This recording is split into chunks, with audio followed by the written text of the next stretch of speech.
పఠింప శ్రేష్ఠ గ్రంథము బైబిల్, పఠింప శ్రేష్ఠ గ్రంథము బైబిల్. అనుదినము పఠించి ప్రేమతో నడుపును, ఓ పఠింప శ్రేష్ఠ గ్రంథము బైబిల్.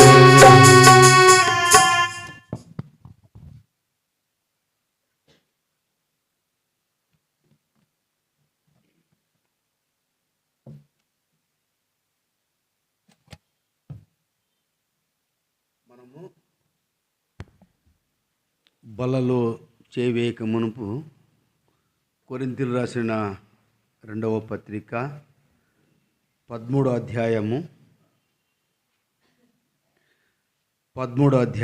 5వ వచనాన్ని మనం అందరం కలిసి మనం చదువుకుందాం.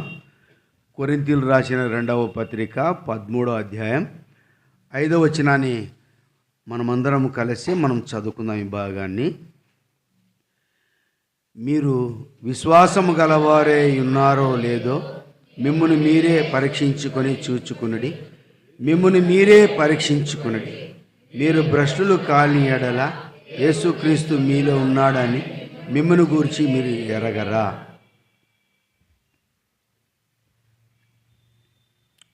మొదటి సమూయేలు గ్రంథం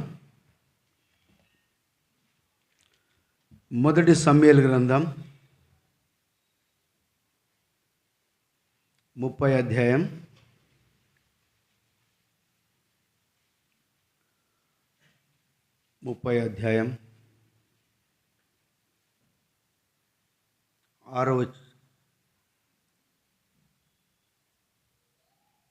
8వ వచనాన్ని మనమందరం కలిసి చదువుకుందాం.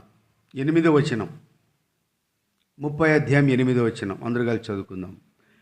నేను ఈ దండును తరిమిన యెడల దాన్ని కలుసుకుందునా అని యెహోవా యొద్ద విచారణ చేయగా, యెహోవా తరుముము, నిశ్చయముగా నీవు వారిని కలుసుకుంది, తప్పక నీ వారందరినీ దక్కించుకుందని సెలవిచ్చాను.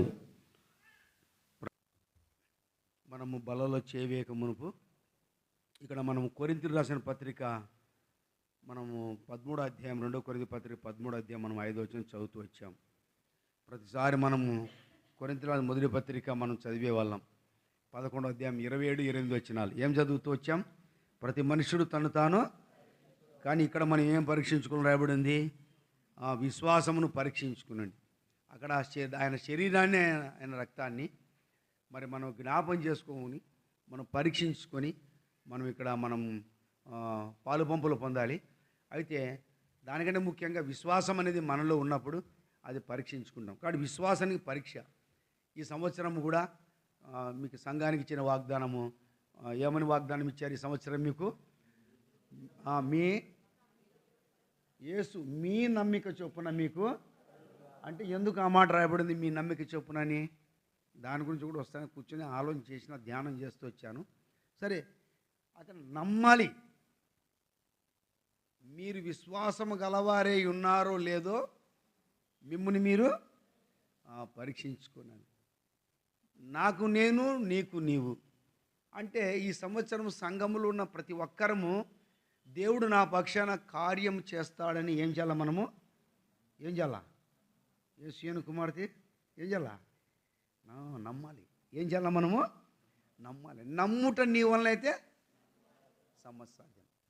ఎందుకంటే ప్రభు వాగ్దానం చేసిన వాడు నమ్మదగిన వాడు, ఆయన మాట ఇచ్చిన వాడు నెరవేర్చేవాడు కదా. చాలా మందికి రకరకాల కోరికలు ఉండవచ్చు కదా. రకరకాల కోరికలు లేని ఎవరైనా ఉన్నారా? ప్రతి ఒక్క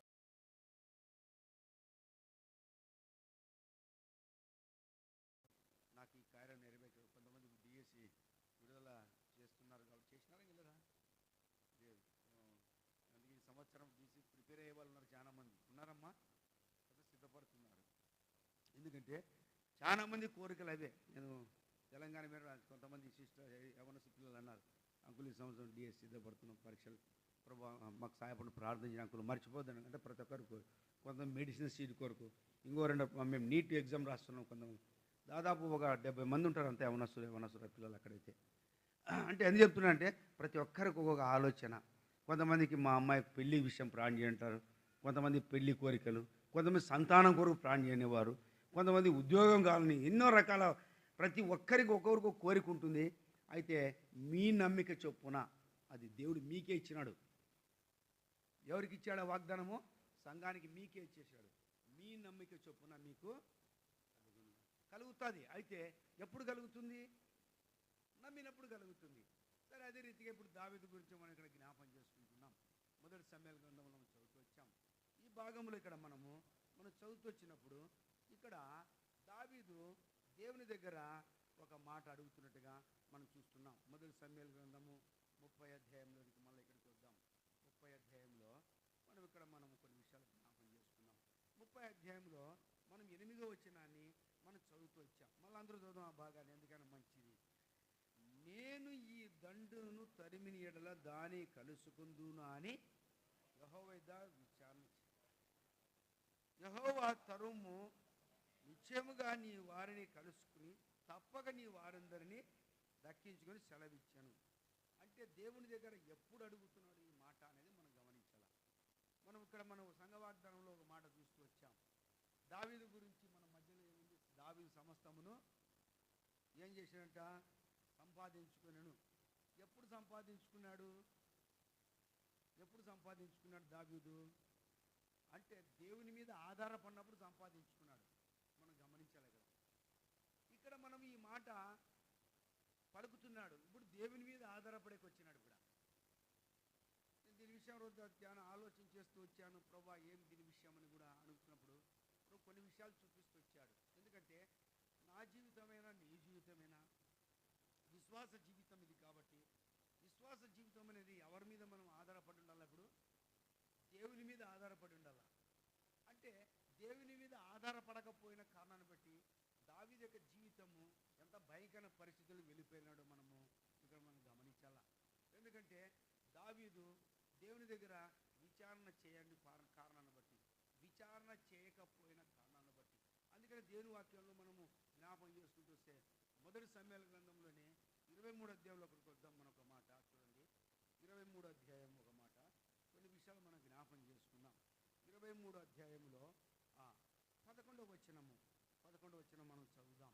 అందరూ చదువుదాం. కేయల జనులు నన్ను అతని చేతికి అప్పగింతురా, నీ దాసుడనైనా నాకు వినబడినట్టు సౌలు దిగివచ్చునా? ఇశ్రాయేలు దేవా యెహోవా దయచేసి నీ దాసుడని నాకు దాన్ని తెలియచేయమని ప్రార్థింపగా అతడు దిగివచ్చునని యెహోవా. అంటే ఇక్కడ దావీదు ఏ సందర్భములో ఈ మాట పలుకుతున్నాడు అంటే, ఇక్కడ దావీదు ఫిలిప్సీల పరిస్థితిని బట్టి అక్కడ పలుకుతున్న మాటలు మనం చూస్తున్నాం. ఈ 23 అధ్యాయంలో మొదటి వచ్చిన తరువాత ఫిలిప్సీలు కేలా మీద యుద్ధం చేసి కళ్ళం మీద ధాన్యం దోచుకుంటున్నారని దావీదునకు వినబడి. ఎవరు? ఫిలిప్సీలు అన్నమాట. అంటే ఈ విషయము దావీదు ఎక్కడున్నాడప్పుడు అంటే అరణ్య ప్రదేశంలో ఉన్నాడు. అరణ్య ప్రదేశంలో ఉన్నటువంటి దావీదు ఈ వార్త విని ఇక్కడ ఏం చేశాడు? ఇక్కడ చూడండి 4వ వచనం. దావీదు మరల యెహోవా యొద్ద విచారణ చేయగా నీవు కేయిలాకు వెళ్ళుము, ఫిలిప్సీని చేతికి అప్పగించని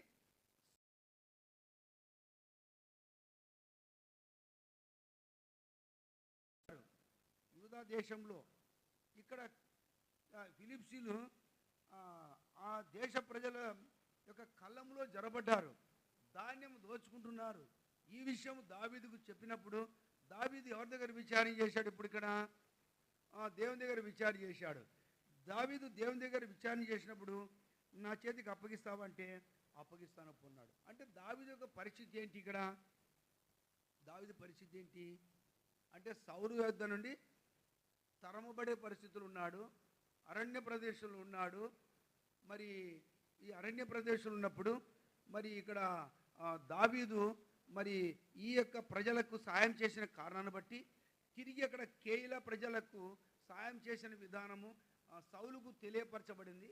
అప్పుడు అక్కడ పోయి ఎవడో ఒకడు పోయి సౌలుకు విషయం చెప్పాడు, దావీదు పలానా స్థలంలో ఉన్నాడు అన్నప్పుడు సౌలు తన సైన్యంతో దావీదును చంపాలని వచ్చాడు. కానీ అయితే ఈ విషయం ఎవరు తెలిసింది? ఇప్పుడు దావీదు తెలిసింది. దావీదు తెలిసినాక దావీదు ఏమన్నాడు ఇక్కడ? అయ్యా వాళ్ళు నాకు సౌలు అక్కడికి వస్తాడా? సౌలు ఈ ప్రజలు కేయిలా ప్రజలు నాకు అప్పగిస్తారా? అవును అప్పగిస్తారు. కేయిలా ప్రజలకు ఒకవేళ సాయం చేసేయచ్చు. కేయిలా ప్రజలు నిన్ను ఏం చేయాలనుకున్నారు? సౌలుకు అప్పగించాలనుకుంటున్నారు. అంటే ఆ విషయం తెలుసుకొని ఇప్పుడు ఏం చేశాడు దావీదు ఇక్కడ 12వ వచనంలో చూడండి. 12వ వచనం 23:12 చదవండి. ఎవరు? కేయిలా జనులు నన్ను నా జనులను సౌలు చేతికి అప్పగింతురా అని దావీదు మరలా మనవి చేయగా యెహోవా కాబట్టి ఇక్కడ దావీదు దేవుని దగ్గర ప్రతి విషయంలో ఇక్కడ ఏం చేస్తున్నాడు? ఇక్కడ విచారణ చేసేవాడు ఉన్నాడు. అంటే దావీదు ఈ విచారణ చేస్తున్న కారణాన్ని బట్టి మనం చూసుకుంటూ వస్తే అంచెలంచెలుగా నిజంగా ఇక్కడ ఆ సౌలు చూస్తే తరుముతున్నాడు. ఎవరిని? దావీదును. దావీదు పారిపోయేవాడిగా ఉన్నాడు. యోనాతాను కూడా ఒక మాట అంటాడు. అక్కడ 23వ అధ్యాయంలో 11 వచ్చిన అనుకుంటా ఒక మాట చదువు. మాది కూడా 23వ అధ్యాయంలో 17వ వచనం చదువుమా. నీవు ఇశ్రాయేలీయులకు రాజు వగుదువు, కాబట్టి ఇక నేను సహకారం అవుదును.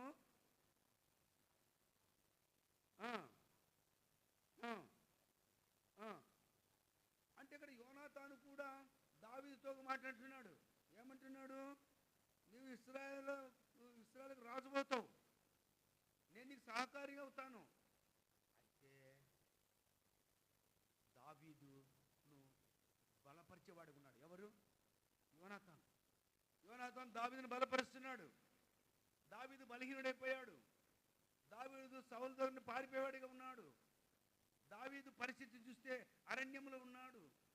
దావీదు గురించి ఒకసారి జ్ఞాపం చేసుకుంటే దావీదు ఈ పరిస్థితులన్నీ చూసుకుంటూ వచ్చినప్పుడు అక్కడ మళ్ళీ మనం 27వ అధ్యాయంలోకి వచ్చినప్పుడు మొదటి సమూయేలు గ్రంథం 1వ వచనంలో ఏం రాయబడింది? అక్కడ మొదటి సమూయేలు గ్రంథం 27వ అధ్యాయం 1వ వచనం. తర్వాత దావీదు, నేను ఇక్కడ నిల్చుండడం మంచిది కాదు, ఏదో ఒక దినమన నేను సౌలు చేత నాశనమగుదును, నేను ఫిలిప్పియుల దేశంలోనికి తప్పించుకొని పోవుదును. అప్పుడు సౌలు ఇశ్రాయేలు సరిహద్దులో నన్ను వెతుకుటం మానుకున్నాను గనక నేను అతని చేతిలో నుండి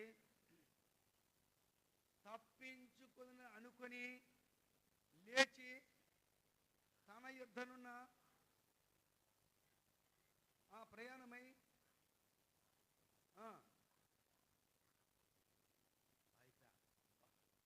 దావీదు నెమ్మది అయిపోయింది.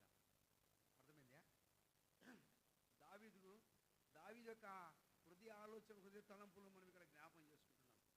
దావీదు సౌలు చేత ఏమవుతున్నాడు? అక్కడ తరంబడుతున్నటువంటి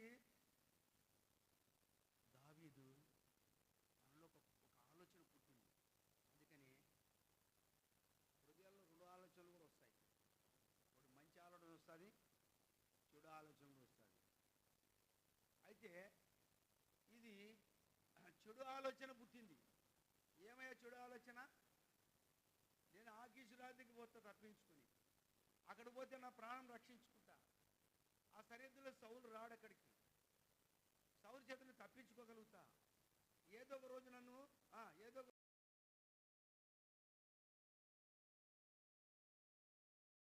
ఏం చేస్తాడు? ఖచ్చితంగా నవ్వుతాడు, నేను నాశనం అవుతా. అంటే దేవుడు ఎందుకు రక్షించుకున్నాడు మనల్ని చెప్పండి? దావీదు ఎందుకు రక్షించుకున్నాడు దేవుడు చెప్పండి? దావీదు ఎందుకు దేవుడు ముందుగానే కోరుకోండి చెప్పండి? మొదటి సమూయేలు గ్రంథము 16వ అధ్యాయంలో ఏమన్నాడు? మొదటి వచనంలోమా 16వ అధ్యాయం మొదటి వచనం. అంతటి యెహోవా సమూయేలుతో సెలవిచ్చినాడు, ఇశ్రాయేలు మీద రాజుగా ఉండకుండా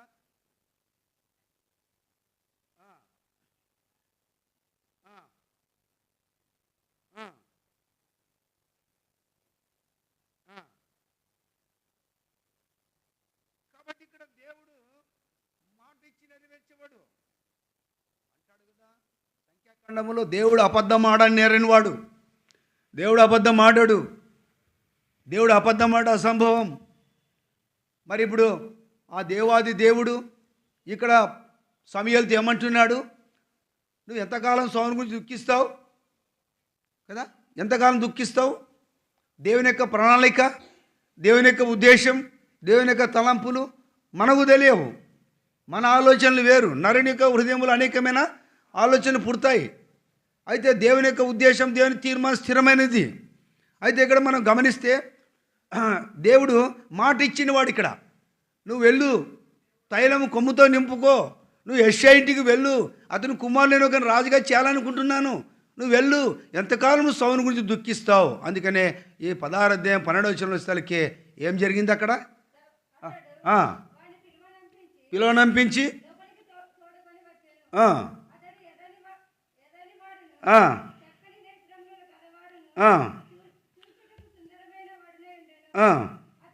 అతడు రాగానే నేను కోరుకున్నవాడు ఇతడే, నీవు లేచి వాడిని అభిషేకించమని. కాబట్టి దేవుడు సెలవిచ్చాడు, నేను కోరుకున్నవాడు ఇతడే.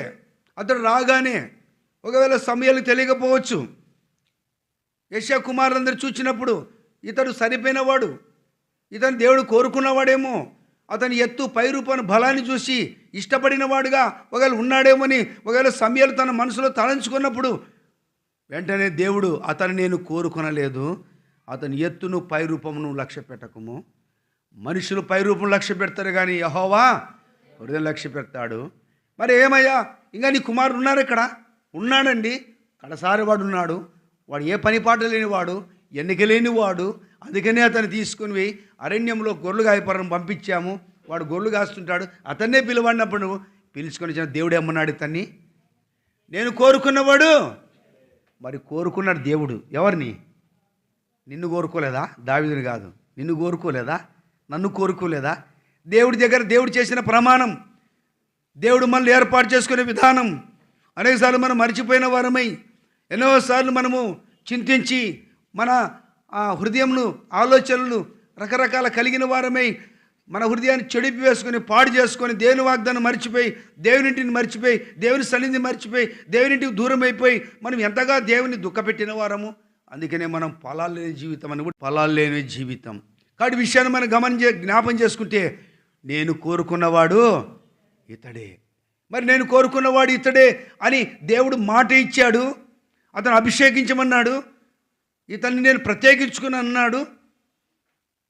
నిజంగా దేవుని యొక్క ఉద్దేశాలు, అందుకే అన్నాడు అతడు నా ఉద్దేశములన్నీ నెరవేర్చువాడు అన్నాడు. ఎవరు? దావీదుని. దావీదు గురించి దేవుడి ముందే సాక్ష్యం ఇచ్చాడు. దావీదు నా ఉద్దేశం నెరవేర్చువాడు. అపోస్తలుల కార్యం 12:22 అంటాడు. కాబట్టి ఇక్కడ దేవుడు అంటాడు అతడు నా ఉద్దేశములన్నీ. అంటే ఎక్కడున్నాడు దావీదు? ఒకప్పుడు ఎక్కడున్నాడు? గొర్రెల దొడ్డున్న దావీదు, గొర్రెల వెంబడి తిరుగుతున్న దావీదు ఉన్నట్లు ఉండి ఒక గొర్రెను సింహం తీసుకొని వెళ్తుంది. వెంటనే ఏం చేశాడు దావీదు? కదా, దానికి గడ్డం పట్టుకొని చీల్చివేశాడంట. చీల్చి ఏం చేసినాడు? అది సేల్ చూసుకుంటుంటానంటావా? ఏం చేసినారు? దాన్ని కొట్టి చంపేశాడు. అంటే సింహం ఎదుట ఎవరైనా నిలబడతారా? కదా, ఎవరు నిలబలేరు. నిలబడతారా సింహం ఎదుట? రెండోది ఏమొచ్చిందంట?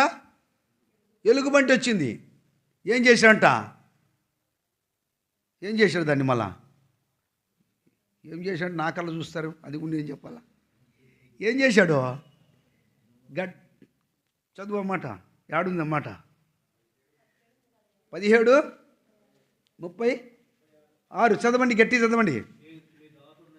నీ దాసుడైన నేను ఆ సింహమును ఎలుగుబంటిని చంపితినే. కాబట్టి ఇక్కడ సింహాన్ని ఎలుగుబంటిని చంపినటువంటి వాడు ఎప్పుడు? రాజు కాకముందు, అభిషేకం లేకముందు, దేవుని యొక్క ఆత్మతో నింపబడినవాడు, ప్రత్యేకించబడినవాడు, దేవుని ఏర్పాట్లు ఉన్నవాడు. అందుకనే గొర్రెలు కాసేవాడు, యెహోవా నా కాపరిని పాట పాడుకుంటూ వెళ్ళేటువంటి వాడు, దేవుని మీద ఆధారపడినవాడు. అయితే దేవుడు ముందే గుర్తించాడు. నేను కూడా ఈ దినము ఉదయంలో దేవుని మళ్ళీ ఆరాధన చేస్తూ వచ్చా. నేను ఆ, చిన్నతనంలో 5 తరగతి ఆ సమయంలో ఉన్నప్పుడు నేను పెద్ద చదవలేలే. ఆ సమయంలో ఒక ఆయన ఆర్పిఎఫ్ రా అని మందిరాన్ని తీసుకుని వెళ్ళాడు. పోతే మందిరానికి వెళ్తున్నప్పుడు సండే స్కూల్లో అవి ఇచ్చేవాళ్ళు. ఏంటంటే కంఠస్థ వాక్యాలు.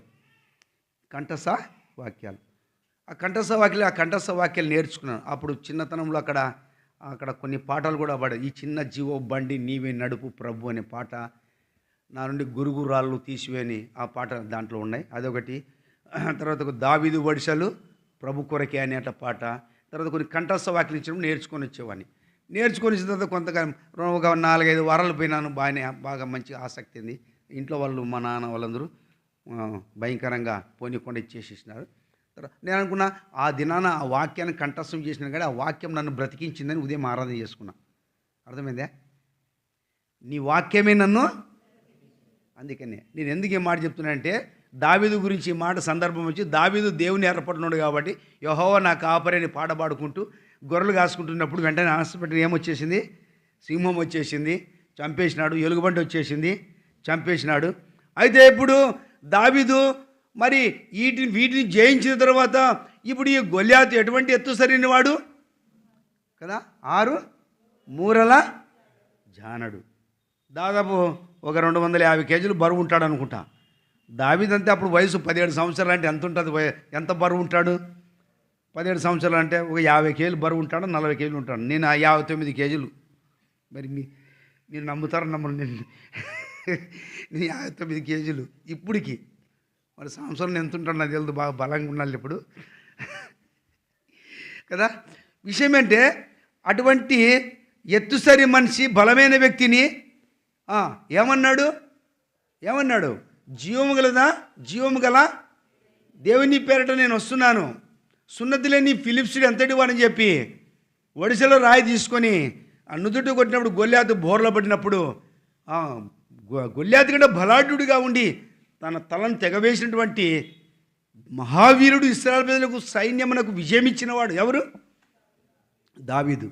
దావీదు గురించి అంచెలంచెలుగా మనం చూసుకుంటూ వచ్చినప్పుడు నిజంగా దావీదు ఎటువంటి చమత్కారం కలిగిన వాడు, ఎటువంటి యుద్ధ ప్రవీణత కలిగిన వాడు, ఇశ్రాయేలు ప్రజలకు విజయం ఇచ్చినవాడు. అంతేకాదు సౌలు దురాత్మ పట్టినప్పుడు ఆడ వీణ వాంచి ఏం చేశాడు? దురాత్మను పోగొట్టినటువంటి వాడు. అంటే మనం ఏం చూస్తున్నాం ఇక్కడ? దావీదులో టాలెంట్ని చూస్తున్నాం, దావీదులోని చమత్కారం చూస్తున్నాం. ప్రారంభంలో మనం ఎటువంటి చమత్కారం, ఎటువంటి టాలెంట్ కలిగిన వారం, ఎటువంటి శ్రద్ధ కలిగిన వారం, ఎటువంటి భక్తి కలిగిన వారం, ఏ రీతిగా ప్రభులో కొనసాగించేవారం, అటువంటి మన పరిస్థితి ఇప్పుడు గొల్యాతును చూసి మరలా భయపడేటువంటి స్థితి, సింహం వచ్చిందని భయపడే స్థితి, ఎలుగుబట్టిందని భయపడే స్థితి, అయ్యో నన్ను చంపేస్తారేమో, అయ్యో నా ప్రాణం దక్కించుకోవాలా అని రకరకాల ఆలోచన కలిగినటువంటి స్థితి. ఇదంతా సాతాను చేత పుట్టినటువంటి స్థితి. అందుకని ఇప్పుడు అటువంటి దావీదు ఇప్పుడు గురించి మనం జ్ఞాపం చేసుకుంటూ వస్తే, దావీదు నిజంగా మరి సౌలు ఏం చేశాడంటే అరే దావీదును నాకంటే ఎక్కువగా ఏం చేస్తున్నారు? పొగుడుతున్నారు. దావీదుకు 10,000 మంది అంటున్నారు, వీడు బ్రతకూడదని ఈట విసిరినప్పుడు దావీదు ఏమైనాడంట? తప్పించుకున్నాడు. ఇట్లా అన్నాడు, గోడకు బిగుసుకుపోయింది. ఇట్లా చూసినప్పుడు పెరుగుతే రాలేదంటది. ఓ ఎమ్మో, అదే కానీ నాకు ఒకవేళ తగిలింటే నాలో నుండి దూసుకొని పోయి వెనకాల పొడుచుకొని పోయినప్పుడు ఏమైందండి? గోడకు బిగుసుకొని పోయింది కదా. అంటే అటువంటి పరిస్థితుల్లో దావీదుని దేవుడు ఏం చేశాడు? ఇక్కడ తప్పించాడు. 2 మార్లు రాయబడింది బైబిల్లో. ఎన్నిసార్లు అంట? 2 సార్లు తప్పించబడ్డాడు. లాస్ట్కి సౌలు చేతుల్లో నేను చంపబడతానేమో అని చెప్పి అరణ్యంలోకి వెళ్ళిపోయినప్పుడు ఒక గుహలోకి వచ్చినప్పుడు, ఆ గుహలో కూడా శంఖానవర్తికి వెళ్ళినప్పుడు సౌలు తన దగ్గర ఉన్న జనులు అన్నారు, ఇదిగో అందుబాటులో ఉన్నాడు, నువ్వు సెలవిస్తే అతని తల నేలకి పాతివేస్తానన్నప్పుడు తను మౌనంగా ఉండి అతని చెంగును ఏం చేశాడు? వస్త్రపు చెంగును కోస్తూ వచ్చాడు. అంటే దేవుడు దావీదుని ఎట్లా కాపాడుతూ వచ్చాడో, దావీదును మరణానికి అప్పగించే దానికి దేవుడు రక్షించుకున్నాడా మనం గమనించాలి. ఇక్కడ దావీదు ఎందుకు రక్షించుకున్నాడు దేవుడు చెప్పండి? ఎందుకమ్మా? ఎందుకు రక్షించుకున్నాడు చెప్పండి? రాజు కావాలి, తన ఉద్దేశం నెరవేర్చబడాలి. ఈనాడు దేవుడు మనల్ని ఎందుకు రక్షించుకున్నాడు? దయపుత్ర ఎందుకు రక్షించుకున్నాడు మనల్ని కదా? మనం చాలాసార్లు దేవుని ఉద్దేశం నెరవేర్చేది పక్కన పెట్టేస్తాం. మన ఉద్దేశాలు నెరవేర్చుకోవడానికి ఏదేదో ప్రయాసపడతాం. ఆత్మీయతను పోగొట్టుకొని దేవుని సంఘాన్ని విడిచిపెట్టి కదా, శరీర సంబంధించినటువంటి కోరికలను బట్టి దేవుడు అందుకే దుఃఖపడుతున్నాడు. దేవుడు అందుకే ఆ మాట ఉదయం చదివిస్తూ వచ్చా, నా మహిమ నిమిత్తమే నేను నిన్ను సృజించానన్నాడు. దేవుడు నిన్ను ఎందుకు ఏర్పరచుకున్నాడు?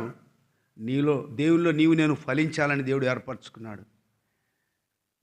దేవుడు మన ద్వారా తన ఉద్దేశాలు నెరవేర్చుకోవడానికి కొరకై దేవుడు మనం రక్షించుకున్నాడు. ఒకవేళ దేవుడికి అనుకుంటే ఎవరినైనా కూడా చేసుకోగలుగుతాడు, ఎవరైనా రక్షించుకోగలుగుతాడు. అయితే మనము దేవుళ్ళు ఇప్పుడు ప్రత్యేకించబడ్డాం కాబట్టి మనం విషయాలు తెలుసుకోవాలి. ఇక్కడ దావీదు ఒకవేళ తన తలంచినాడు, ఇప్పుడు నేను ఏదో ఒక దినమన్న సౌలు చేతులు ఏమైతానో నేను చనిపోతా, సౌలు నన్ను చంపుతాడు, అయితే నేను ఇక్కడ తప్పించుకొని వెళ్ళాలి. ఎక్కడికి వెళ్ళాలనుకున్నాడు? ఆకీషు రాజు దగ్గరికి పోయినాడు తప్పించుకొని. ఫిలిష్తీయుల దేశానికి వెళ్ళిపోయినాడు, అన్యుల దేశానికి వెళ్ళిపోయినాడు. ఆ సరిహద్దులు అంటే సౌలు రాలేడు కదా అని. అయితే ఏదైనప్పటికీ కూడా దావీదు ఇప్పుడు ఏమైనాడంటే, అమ్మా నేను సౌలు చేత ఇప్పుడు ఏమైనాను? తప్పించబడ్డాను, నేను రక్షించబడ్డాను. ఇంకా సౌలు ఈ ప్రదేశం రాడు. ఎందుకంటే ఫిలిష్తీయుల దేశం అంతా సౌలుకు శత్రులే ఉన్నారు కాబట్టి శత్రుల దేశంలోకి వెళ్ళిపోయాడు. శత్రుల దేశంలో ఉన్నాడు.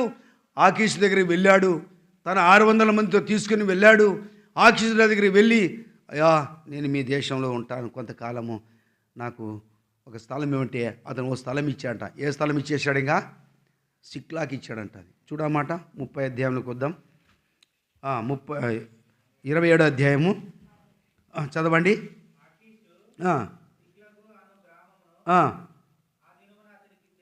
చూడు, కాబట్టి ఇక్కడ సిక్లాకు వెళ్ళడానికి కారణం అంటే దావీదు సౌలు చేతులు తప్పించుకోవడానికి. 2వ వచనం చదువునేనా? లేచి తన యొద్దనున్న 600 మందితో కూడా ప్రయాణమై మాయోకు కుమారుడును గాతు రాజునైన ఆకీషునకు వచ్చెను. దావీదు గాతులు ఆకీషునకు చేరగా అతడును అతని వారందరూ తమ తమ కుటుంబముల సమేతముగా కాపురముండిరి. యెజ్రెయేలీయులకు అహినోయము, నాబాలు భార్య ఉండిన కర్మీయులకు అబిగైలును అతని 2 భార్యలు దావీదు కూడా ఉండి, అంటే తనతో ఉన్నటువంటి 600 మందితోనూ తన భార్యలతోనూ ఆ దేశంలో వెళ్ళిపోయి ఇప్పుడు ఆకీషు రాజు యొద్ద చేరినవాడుగా ఉన్నాడు. ఇక్కడ ఆకీషు రాజు దగ్గరికి వెళ్ళి ఇప్పుడు తను అంటున్నాడు, ఏమంటున్నాడు? 4వ వచనము, దావీదు గాదునకు పారిపోయిన సంగతి సౌలునకు తెలిసిన మీదట అతడు దావీదు వెదుకుట మానివేశను. తర్వాత 5వ వచనం, అంతటా దావీదు రాజుపురమునందు నీ యొద్ద నీ దాసుడునైన నేను కాపురము చేయనేలా, అంటే ఇక్కడ ఏమంటున్నాడంటే దావీదు రాజపురమునందు నీ యొద్ద నీ దాసుడైన నేను కాపురం చేయనేలా, నీ దృష్టికి నేను అనుగ్రహం పొందినీయడలా బయటి పట్టణమునకు ఒక దాని యందు నేను ఒక స్థలం ఇప్పించమని ఆకి. ఎందుకు నీ దగ్గర నువ్వు రాజనగరిలో ఉండవు, నువ్వు రాజువు కదా, నేనెంతటి వాడును అంటే రాజు ఈయనేం తలంచుకున్నాడు ఇక్కడ చూడు. అంటే ఒక అవిశ్వాసి దగ్గర పోయి, ఒక లోకస్తుని దగ్గర పోయి విశ్వాసి తన సహాయం ఎట్లా కోరుతున్నాడో మనం ఇక్కడ చూస్తున్నాం, తన సహాయం ఎట్లా అడుగుతున్నాడో మనం చూస్తున్నాం.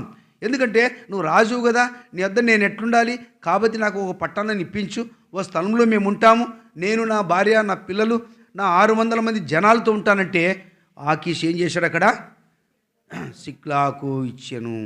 సిక్లాకులో అతడు ఎంతకాలం ఉన్నాడంట చూడు. 7వ వచనం, దావీదు ఫిలిష్తీయుల దేశంలో కాపురం ఉండిన కాలమంతయు. పోనీ ఇక్కడ దావీదు తప్పించుకొని వెళ్ళాడు. ఎందుకు తప్పించుకొని వెళ్ళాడు? తన ప్రాణరక్షణ కొరకు, సౌలు తన మీద రాకూడదని.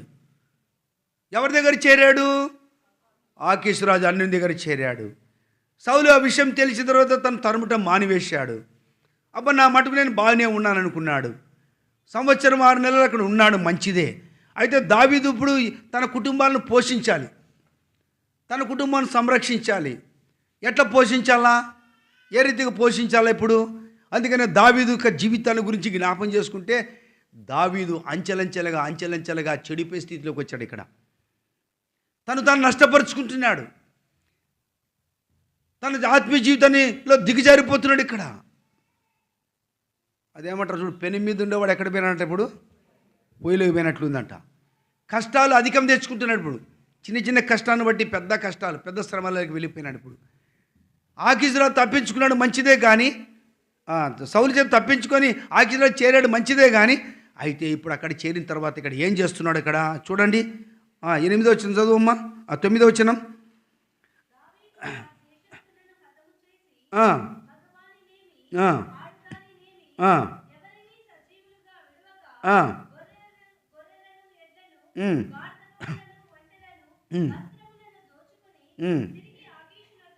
కాబట్టి ఇక్కడికి ఆకీ దగ్గర ఏమి తెలియని వాడిగా వస్తున్నాడు. ఇప్పుడు ఆకీసు దగ్గరికి ఏమి ఎరగని వాడిగా ఇక్కడికి వస్తున్నాడు. ఇక్కడ ఆ విషయం 8వ వచనం మనం ఇంకా చదివితే ఏం రాయబడిందమ్మా, చదువది.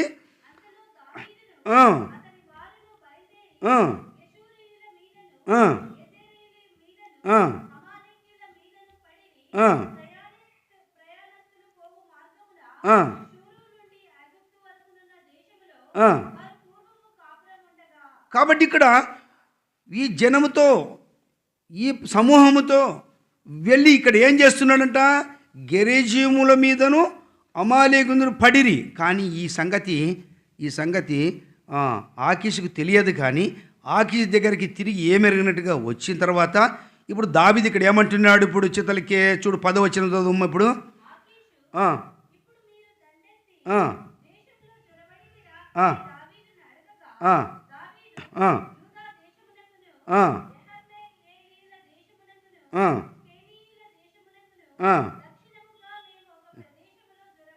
కాబట్టి ఇక్కడ ఆకీషు అడిగినప్పుడు ఏమని చెప్తున్నాడు? యూదా దేశం మీదకి జరబడినాం. ఏ దేశం అంట? యూదా దేశం, యోరహమ్మేయులు అను దేశం మీద. అంటే తన దేశం మీద పడినట్టుగా ఆకీషుకు చెప్పలేదు. ఏ దేశం మీద పడినాడని చెప్తున్నాడు? యూదా దేశం మీద. ఆ స్థలములు పోయి అక్కడ దోచుకుంటున్నాడులే అనుకున్నాడు. అయితే తన వారిని హాని కలిగించి మగవారిని ఆడవారిని సమస్తమును దోచుకుంటూ వచ్చి ఇక్కడ ఏం చేస్తున్నాడు? ఇక్కడ చూడండి, 11వ వచనం వచ్చేసరికి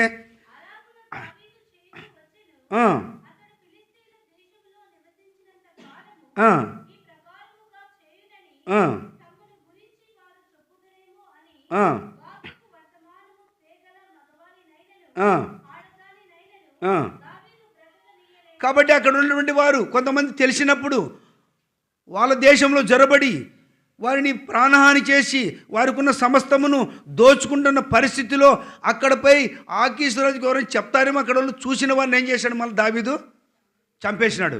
అంటే దావీదు దారి దోపిడీ చేస్తున్నాడు. అంతేకాదు దావీదు నరహంతుడిగా చేయబడుతున్నాడు. అంతేకాదు దావీదు దేవుని ఆత్మీయతను పోగొట్టుకున్నాడు. దావీదు దేవుని సహవాసం లేనివాడుగా ఉన్నాడు. ఇక్కడ ఎంత భయంకర స్థితిలో దిగజారిపోయాడు. అందుకనే దేవుడు నిన్ను రక్షించుకున్నప్పుడు మన ఆత్మీయత ఎట్లా ఉంది, మనం ఎవరిద్దరు చేరాం, ఎవరితో సహవాసం ఉన్నాం, ఎవరితో మనం బలహీనత చెప్పుకున్నాం, ఎవరు తేలినట్టుగా చేసి పాపం మళ్ళా చేయనట్టుగా మనం నటించేవాడిగా ఉన్నాం. దావీదు నటించేవాడిగా ఉన్నాడు. ఇక్కడ దావీదు ఎట్లున్నాడు? ఇక్కడ నటించేవాడే ఉన్నాడు. అందుకని నటించే విషయంలో ఆకీషు యొద్ద ఏమీ తెలియనివాడుగానే ఉన్నట్టుగా మనం ఇక్కడ చూస్తున్నాం కదా. ఆకీషు యొద్దకు వచ్చాను అని మనం 9వ వచనంలో చూస్తున్నాం. అంత దోచుకున్నాడు. అక్కడ వచ్చి ఎరగని అమ్మాయి నిలబడిపోయిన వాడిగా ఉన్నాడు.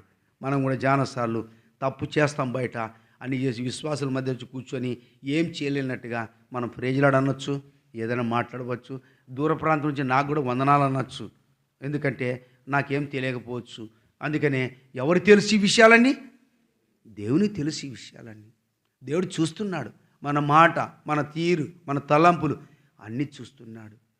అయితే మనం గమనించాలా, దేవుడు ఎందుకు రక్షించి వాగ్దానం ఇచ్చాడు? ఎందుకు దేవుడు సంఘంలో స్థిరపరిచి మనల్ని బలపరుస్తున్నాడు? ఎందుకు దేవుడు మనకి వాక్యం వినిపిస్తున్నాడు? అయితే మనము గమనించాలా, దావీదు ఆ రీతిగా చేస్తూ వచ్చాడు. ఆయన చేసేటువంటి దుష్కార్యము ఇవన్నీ దేవుడు చూస్తున్నాడు. దేవుడు దావీదును మరణానికి అప్పగించలేదు. ఎందుకంటే దేవుడు అన్నాడు కదా, నా ఉద్దేశములన్నీ నెరవేర్చేవాడు కాబట్టి, నేను అతను రాజుగా చేయాలి కాబట్టి, దావీదు ఒకవేళ ప్రారంభంలో దేవుని మీద ఆధారపడి దేవుని దగ్గర వాగ్దానాలు తీసుకొని దేవుని దగ్గర మాట్లాడుతూ దేవుడు సమాధానం ఇచ్చినప్పుడు అది వెళ్ళిండొచ్చు. కానీ అయితే ఇప్పుడు సౌలు విషయంలో దేవుని దగ్గర విచారణ చేయలేదు. ఇక్కడ సౌలు విషయంలో దేవుని దగ్గర విచారణ చేయలేదు. ఇక్కడ విచారణ చేయని కారణాన్ని బట్టి తను ఏమనుకున్నాడంటే, ఏదో ఒక దినం నన్ను సౌలు నన్ను చంపుతాడు. అంటే దేవుడు మరణానికి అప్పయించేదానిక మనం రక్షించేది? దేవుడు ఎందుకు మనల్ని రక్షించాడు? దేవుడు ఎందుకు మనల్ని సంఘంలో చేర్చాడు? అయితే దావీదుకి ఈ విషయాలు ఒకవేళ జ్ఞాపకం ఉండకపోవచ్చు. దావీదు ఒకవేళ దేవుని మర్చిపోయిండవచ్చు. దావీదు ఒకవేళ దేవునికి దూరముగా ఉండవచ్చు. అయితే దేవుని దృష్టి మనం గమనించాలా. యెహోవా కనుదృష్టి లోకమంతా సంచారం చేస్తాం. మనము మతి తప్పి ప్రవర్తించిన యెడల మనకు యుద్ధాలే జరుగుతాయి. ఏ యుద్ధం? ఆత్మయుద్ధం కావచ్చు, శరీర యుద్ధం కావచ్చు. విశ్వాసంగా ఉన్నప్పుడు, దైవికంగా ఉన్నప్పుడు, కొన్ని పరిస్థితులు ఎదురైనప్పుడు మనం చాలాసార్లు కురింగిపోయి నేను ఎందుకు సేవ చేయాలా, నేను ఎందుకు ఉండాలా, ఈ రీతిగా రకరకాల తలంచేటువంటి ఆలోచనలు కూడా మనకు ఉంటాయి. చూడండి ఒక మాట, ఇర్మియా గ్రంథం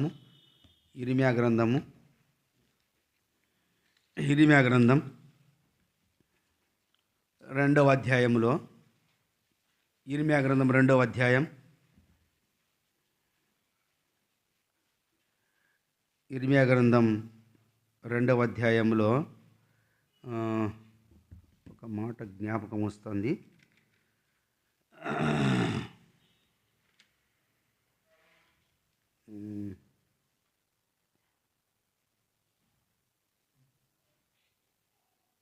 ఆ, 20వ వచనం.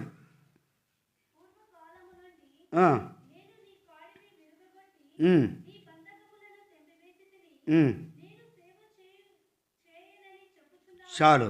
కాబట్టి ఇక్కడ దేవుడు పూర్వకాలము నుండి నేను నీ కాడిని విరగొట్టి నీ బంధకములను తెంపివేసి తిని, నిన్నెందుకు రక్షించాను? కష్టం వచ్చిందని, బాధ వచ్చిందని, లోబడే ప్రజలు లేరని, మాట వినేవారు లేరని. ఎన్నిసార్లు నేను కూడా అట్లే అనుకున్నా, ప్రభా నీ సేవ చేయలేని నా చేత కాదు. అందుకే నా ప్రభు అంటాడు, నేను నీ సేవ చేయనని చెప్పుచున్నావు. అంటే ఎందుకు ఈ తలంపులు? ఆత్మీయులకు వస్తాయి బాధ. ఆత్మీయంగా ఉండి సంఘం నడిపించేవారు, బాధ్యత వహిస్తున్నవారు, ఆత్మలో దేవునితో సంబంధం కలిగిన వారికి మాటలు అర్థమవుతుంటాయి. నేను ఇది చేయలేను ప్రభువా.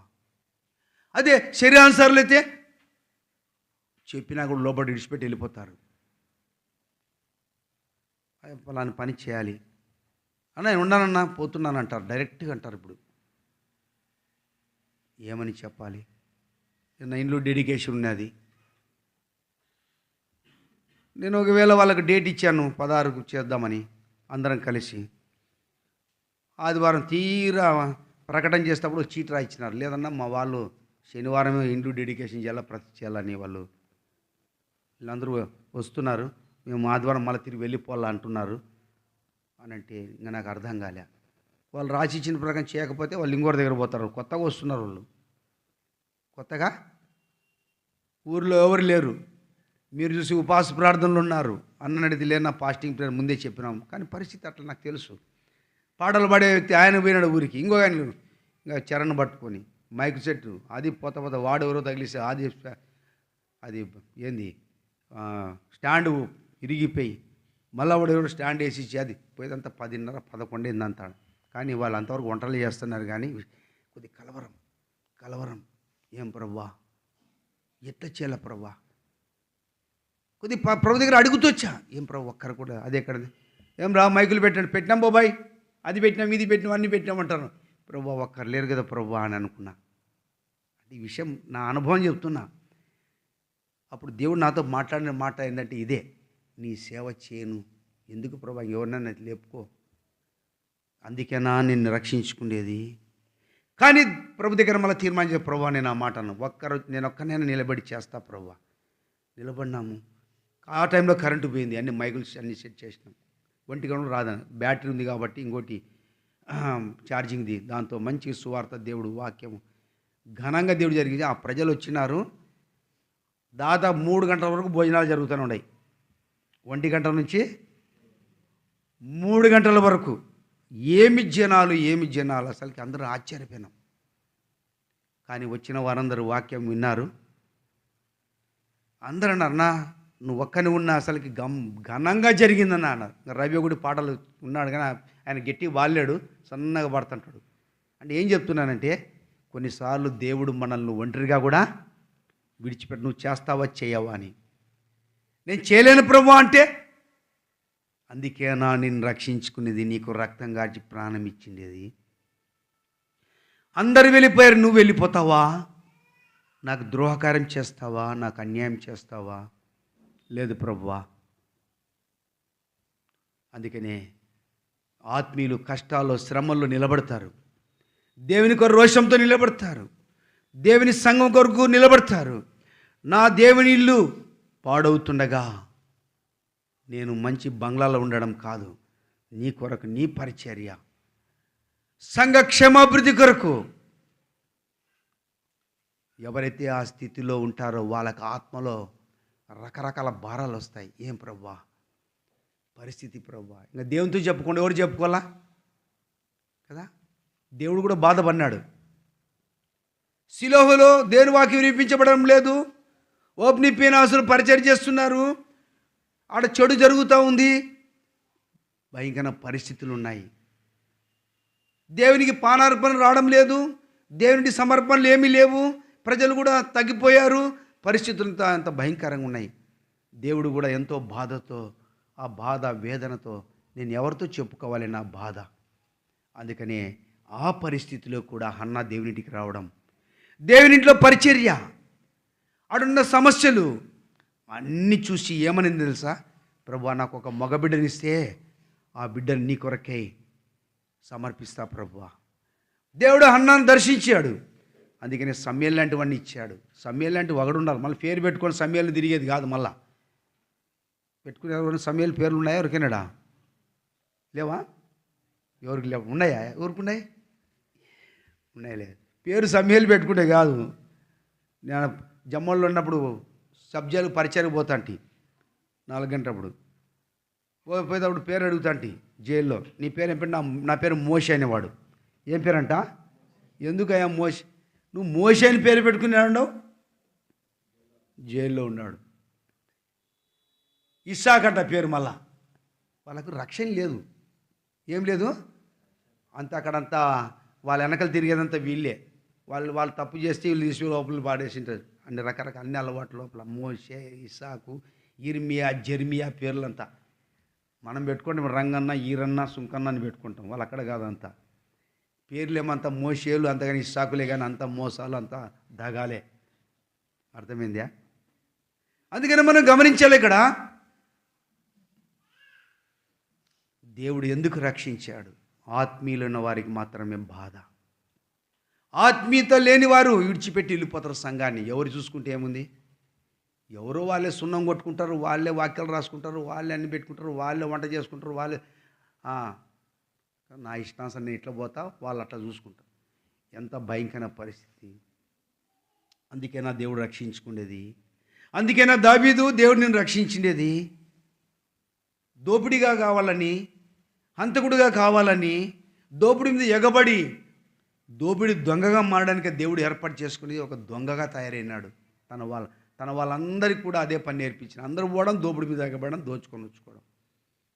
అయితే జరుగుతూ వచ్చింది పరిస్థితి.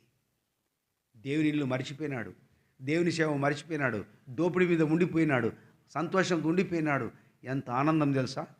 దోపిడీ చేసుకుని వచ్చే డబ్బు ఎంత సంతోషం తెలుసా? మీకు తెలుసా కదా? కష్టం చేసుకొని వచ్చే వాళ్ళకు బైబిల్ గ్రంథం మనం చదువుతున్నాం కాబట్టి ఇప్పుడు అర్థమవుతుంది. నీతిమంతుని కలిగింది కొంచెమైనను బహుమంది ధనవంతులకున్నంత శ్రేష్టమైన రాయబడింది. మనం నీతిమంతులు చేపడ్డాం, కష్టంతో కొంచెం వచ్చినా మన ఇంట్లో తృప్తి. భక్తిహీనులకు ఎంత ధనం ఉంటే ఏం చేస్తాం?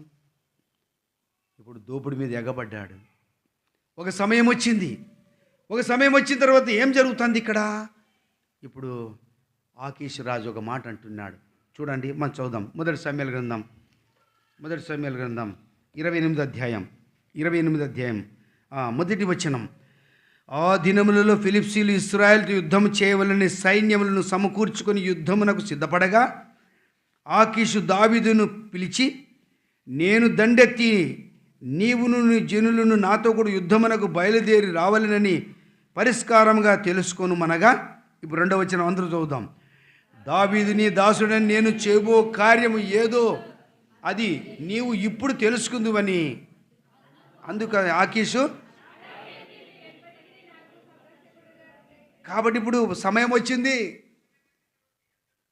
కాబట్టి ఇక్కడ ఒక దేవుడి యొక్క ప్రణాళిక అనేది, దేవుడు దావీదుకు బుద్ధి నేర్పడానికి, దావీదు మనసు మార్చడానికి దేవుడు ఇక్కడ ఆకీషుకు ప్రేరేపణించాడు.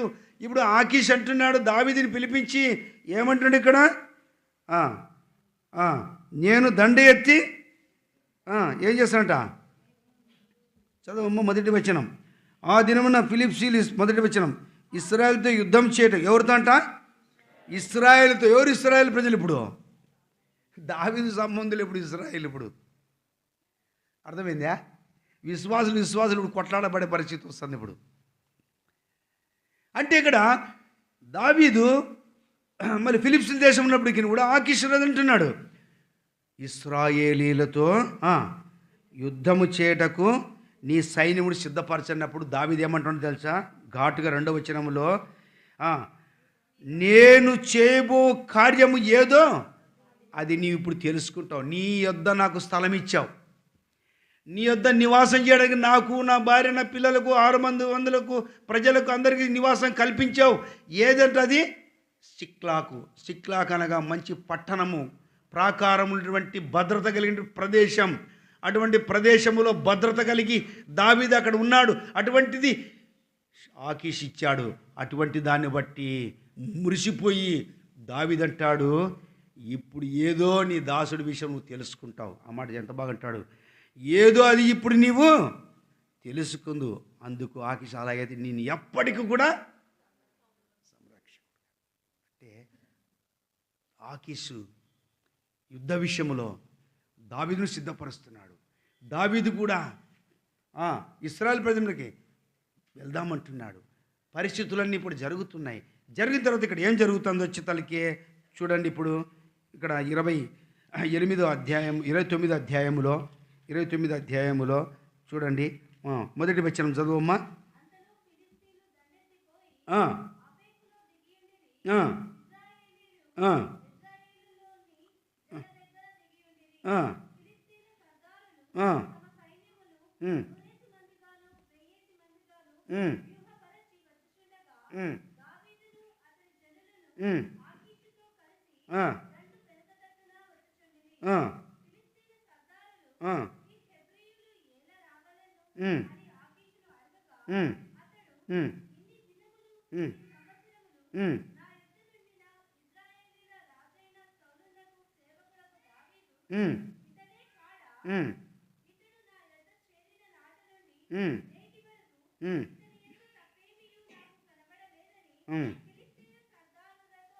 కాబట్టి ఇక్కడ వీళ్ళకి అనుమానం వచ్చింది. ఇప్పుడు ఎవరికి అనుమానం వచ్చింది? ఇక్కడ ఫిలిప్సీల సర్దార్లకు అనుమానం వచ్చింది. ఇప్పుడు ఇశ్రాయేలు ప్రజలు మీదికి యుద్ధానికి వెళ్ళాలని ఆకీషు రాజు ఫిలిప్సీలందరినీ సిద్ధపరచుకున్నప్పుడు, ఫిలిప్సీల సర్దారులందరూ సైన్యం ఊహపరచుకొని అందరూ ఉన్నప్పుడు, అప్పుడు దావీదును చూచి ఏమంటున్నారు వీళ్ళు? ఈ హెబ్రీడ్ అంటున్నాడు. ఇప్పుడు ఎవరంట ఇతను కదా? ఆ మాట ఎంత బాగా రాయబడి చూడు. 3వ వచనంలో ఫిలిప్సుల సర్దారులు ఈ హెబ్రీలు ఏల రావాలనని ఆకీష్ను అడుగుతున్నారు. వీళ్ళు విశ్వాసులు. మనం వెళ్ళేది ఎవరి మీద పోతున్నాం? యుద్ధానికి. అవిశ్వాసులు అన్యుల మీదకి వెళ్తున్నాం. ఆత్మసమైనటువంటి వారు వీరు. దావీదు గురించి నీకు కొద్దిగా తెలిసేమో, మాకు తెలిసిన విషయాలు మేము చెప్తాం వినండి అంటున్నారు. ఎవరు? ఫిలిప్సుల సర్దారులు. మనకున్న పౌరుషం, మనకున్న ఆత్మీయత, మన గురించి అన్యజనులు ఏం చెప్పుకుంటున్నారంటే, అయ్యా వీళ్ళు ఒకప్పుడు బలాఢ్యులు, స్వార్థ ప్రకటించేవారు, దేవుని వాక్యాన్ని వినిపించేవారు, దేవునికి ఎంతో నమ్మకస్తులుగా ఉండేవారు. ఇటువంటి వారు ఈనాడు ఎవరి దగ్గర కనపడుతున్నారు? మనం వెళ్తుంటే మనం సాక్ష్యం చెప్పేవారు. ఇతనేంటి వాళ్ళతో కలిసిపోతున్నాడు? ఎవరితో? జెండా పట్టుకొని పోతున్నాడు ఆయన. ఏం పట్టుకొని పోతున్నాడు? జెండా పట్టుకొని. నేను అడిగిన, ఏందయ్యా మీరు ఇట్లా పనులు చేస్తుంటే, సార్ అన్ని జిల్లాలు సార్ బతకాలంటే సమాజంలో అన్నాడు ఒక ఆయన వచ్చి. జెండా పట్టుకుంటాం, జెండా పట్టుకోవాలా, వాళ్ళ దగ్గర పోవాలి, వీళ్ళ దగ్గర పోవాలా, అన్ని జిల్లాలు ఎట్లా బతుకుతాం సార్ అంట. అంటే జెండా పట్టుకొని తర్వాత మళ్ళీ బైబిల్ పట్టుకొని నువ్వు ఎవరు? నువ్వు రక్షించబడ్డావంటే నువ్వు దేవుని కుమారుడు కుమార్తెవు. నువ్వు ప్రత్యేకంగా ఉండాలి. మూర్ఖత ప్రజలకు వేరే ఉండాలి. నీ జీవితాన్ని నువ్వు మర్చిపోతే అన్యులు నీ గురించి ఏమని చెప్తున్నారు? నువ్వు నడుస్తున్నప్పుడు, నేను వెళ్తున్నప్పుడు, ఒకవేళ ఎవరు లేకపోయినా మన అంతరాత్మ మనకు ఏం చేస్తుంది? బోధిస్తుంది. నువ్వెవరు? గేహాజీ, నువ్వు ఎక్కడికి వెళుతువి? నీ దాసుని ఎచ్చడికి నువ్వు వెళ్ళినప్పుడు నీతో పాటు నా ఆత్మ రాలేదా? దేవుని ఆత్మ వెంటాడుతూ ఉంది. అందుకనే ఈ సర్దారులు అంటున్నారు, ఇతడు ఎవరంట? హెబ్రీలు. హెబ్రీని ఎక్కడి నుండి వచ్చింది మనకు మాట? ఆది కాండంలోనే హెబ్రీలు, అబ్రహాము హెబ్రీ సంతానం, బెన్యామీ గోత్రం కదా. కాబట్టి ఇక్కడ హెబ్రీ వంశస్థులైనటువంటి ఈ దావీదుని గురించి ఇతని విశ్వాసి, ఇతను వాళ్ళ మనిషి కాదా? అట్లా కాదు. ఇతను నా యొద్ద చేరినటువంటి నేటి వరకు ఇతని యందు తప్పేమియు కనబడలేదని సర్దార్తో అంటున్నాడు ఫిలిప్సులతో ఆకీష్ రాజు. అయితే ఇక్కడికి వచ్చే తలకే చూడండి, 29వ అధ్యాయం చూడండి, 6వ వచనం చదువమ్మా.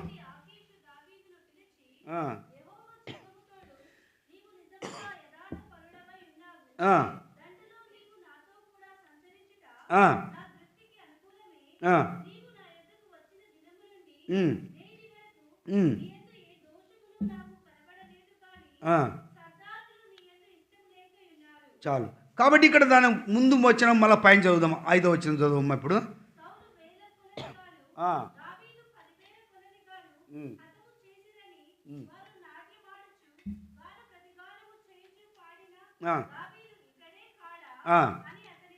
కాబట్టి సర్దార్ని మాట అంటున్నాడు. ఎందుకంటే ఇక్కడ పరిస్థితి వాళ్ళకి అనుమానం వచ్చింది. ఎవరికి అనుమానం వచ్చింది? ఇక్కడ ఫిలిప్సు సర్దార్కి అనుమానం వచ్చింది.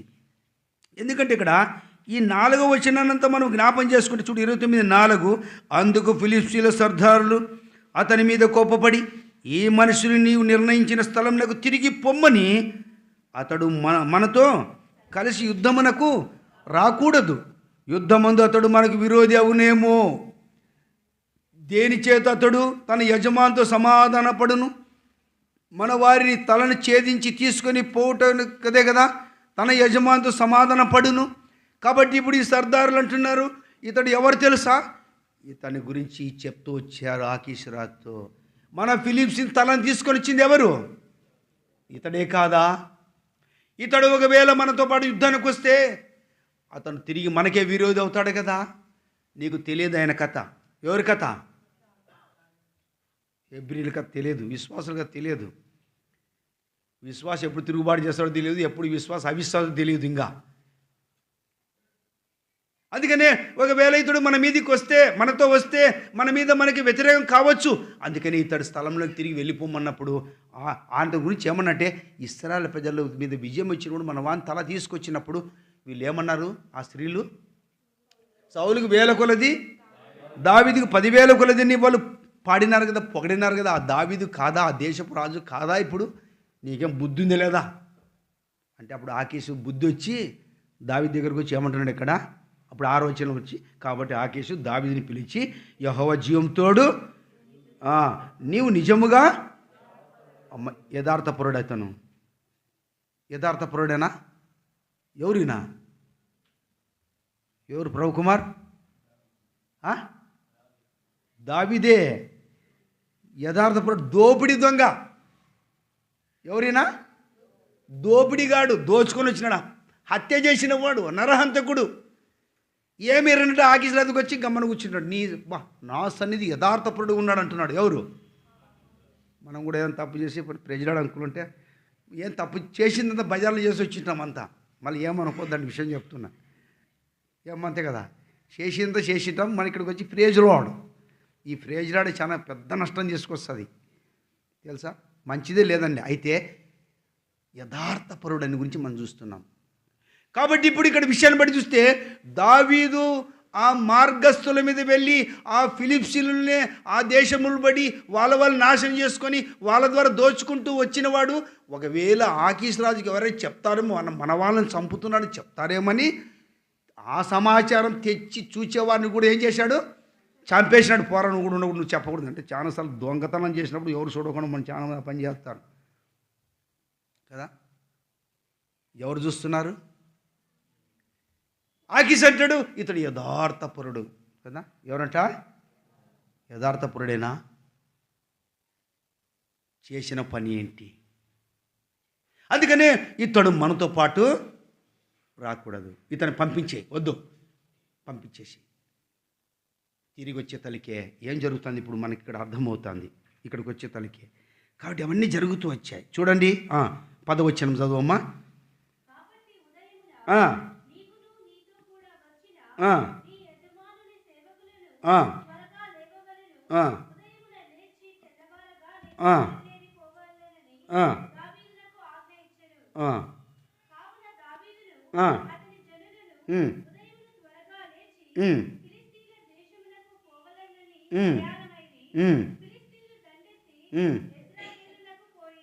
ఇప్పుడు 30వ అధ్యాయం చూద్దాం. దావీదును అతని జనులు 3 దినములను సిగ్లాకు వచ్చిరి. అంతలో అమాలేకులు దండెత్తి దక్షిణ దేశం మీదను సిగ్లాకును పడి కొట్టి దాన్ని తగలబెట్టిరి. అప్పుడు ఏం జరిగింది అక్కడ? గనులనేమి అల్పులనేమి అందులోనున్న ఆడవారందరినీ చెరపట్టుకొని చంపక వారిని తీసుకొని వెళ్ళిపోయి ఉండిరి.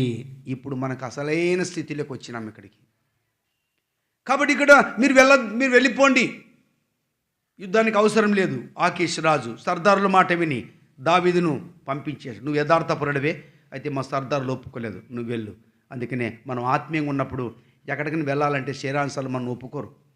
అమ్మో ఆయన చెడగొడతారు తండ్రి, నువ్వు ప్రార్థన చేసుకున్నావా, నీకు వాగ్దానం ఇచ్చినావా, నువ్వు ఇట్లే ఎన్నట్టు అడుగుతాడు. వద్దులే మనం పోతే అన్నీ చేసుకోవచ్చు, నువ్వు వద్దులేనా మేము పోయిస్తాంలేని అంటారు. అర్థమైందా? ఎందుకంటే ఆత్మానుసారులు శరీరానుసారులు కలిసి ఉండడం చాలా కష్టము.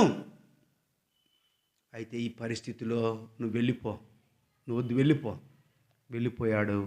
తిరిగి వచ్చారు. ఇప్పుడు 3వ దినమున సిక్లాకు వచ్చారు. అంటే వీళ్ళు వాళ్ళ ప్రయాణము ఆకీషు రాజు దగ్గర ఉన్నదానికి ఆ సిక్లాకు 3 దినాల ప్రయాణం అంటారు చూడుగా. అంటే ఆ ప్రయాణం అయిన తర్వాత ఇప్పుడు సిక్లాకు ఏమైందంట? సిక్లాకు అమాలేకులు వచ్చారు. ఇక్కడ ఫిలిప్సీలు వేరు, అమాలేకులు వేరు. అమాలేకులు దండెత్తొచ్చి సిక్లాగును తగలగొట్టినప్పుడు ఆ సిక్లాగున్నటువంటి ఆ దావీదు భార్యలను 6 మంది వారి పిల్లల సంతానం అందరినీ కూడా తీసుకొని వెళ్ళిపోయారు. సమస్తాన్ని తీసుకొని వెళ్ళారు, అన్నీ తీసుకొని వెళ్ళారు. సిక్లాగు తగలపడిపోయింది, బూడిదైపోయింది. మహాకోటగలన పట్టణం, అటువంటి పట్టణం, ప్రాకలన పట్టణం, శత్రువు రాని ప్రదేశంలో, దావీదు కోరుకున్న స్థలంలో ఎవరు రారనుకుంటే వచ్చాడు శత్రువు. నీ జీవితంలో నేను బాగానే ఉన్నాను, మంచి సంపాదన ఉంది, సుఖంగా ఉన్నాను, సుక్కోతులు ఇల్లు కట్టుకున్నాను, పాక వేసుకున్నానని యాకోబులాగా అనుకుంటే దేవుడు నీ కథ నేను చూస్తానని అప్పగించినట్టుగా మన కుటుంబం కూడా మనం అట్లే ఉంటాం. నాకేమి కాదు. అయితే అమాలేకుడు వస్తే వస్తాడు. అమాలేకుడు రానే వచ్చాడు. అమాలేకుడు వచ్చాడు. సిక్లాకుని ఏం చేశాడు? ఇప్పుడు దోచుకున్నాడు. మిగతానంతా కాల్చి పారేశాడు. దావీదు భార్య పిల్లలందరూ కూడా అమాలేకులు తీసుకొని వెళ్ళిపోయారు. ఇప్పుడు పరిస్థితి ఏమైంది ఇక్కడ చూడండి. చదవండి, 4 వచనం, 3-4 గట్టి చదవండి, త్వర చదవండి.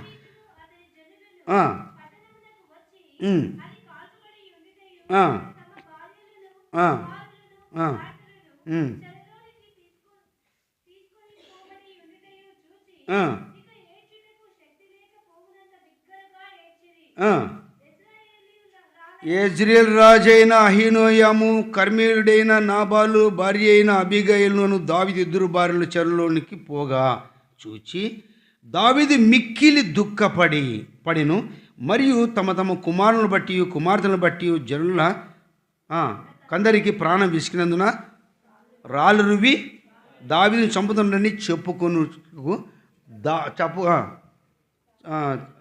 చంపుదాం రండని వారు చెప్పుకొనగా దావీదు తన దేవుడైన యెహోవాను బట్టి, అబ్బా ఇప్పుడు వచ్చింది ధైర్యం. దేవుడు ఎప్పుడు జ్ఞాపకం వచ్చినాడు చెప్పండి? ఎప్పుడు వచ్చినాడు దేవుడు జ్ఞాపకం? కష్టం వచ్చినప్పుడు ప్రభువాని ప్రభు దగ్గర పోతాం. జైల్లో పోయినప్పుడు దేవాని పోతాం. శత్రువులు పట్టుకుని దేవా యేసయ్యా అంటాం. ఇంక నేను పాపమే చేయనంటాం. సమస్య వచ్చినప్పుడు ఏం చేయమంటాం? దేవుడు బుద్ధి నేర్పడానికే మనకి ఈ మాట రాయించాడు. యుగాంతం బుద్ధి నేర్పడానికి ఈ మాట ఇప్పుడు సిక్లాగు తగలబడిపోయింది. భార్య పిల్లలను దోచుకొని వెళ్ళారు, మంచిదే. ఇప్పుడు ఈ 600 మంది కూడా ఏమైనారు? ఇప్పుడు దావీదు మీద రాళ్ళు తీసుకుంటున్నారు. నిన్ను బట్టారమ్మా భార్య పిల్లలంతా ఇది ఏంటి అంటున్నారు. ఎప్పుడు మనం ఇది తిరుగుబాటు చేస్తారో తెలియదు. విశ్వాసులు కూడా చెప్పలేం. బాగానే ఉండొచ్చు, అంత ప్రేమిస్తారు, అన్నీ పెడతారు. అయితే దావీదు మీద వీరందరూ తిరుగుబాటు చేస్తారని ఎప్పుడు కూడా అనుకోలేదు. అయితే దావీదు ఇప్పుడు ఏం చేస్తున్నాడంటే ఇక్కడ చూడండి. దావీదు 4వ వచనం, దావీదుకు ఏడ్చడు శక్తి లేక, దావీదు ఇక ఏడ్చడకు శక్తి లేకపోయినంత బిగ్గరగా. 6వ వచనం, దావీదు మిక్కిలిగా దుఃఖపడి మరియు తమ తమ కుమారులను బట్టి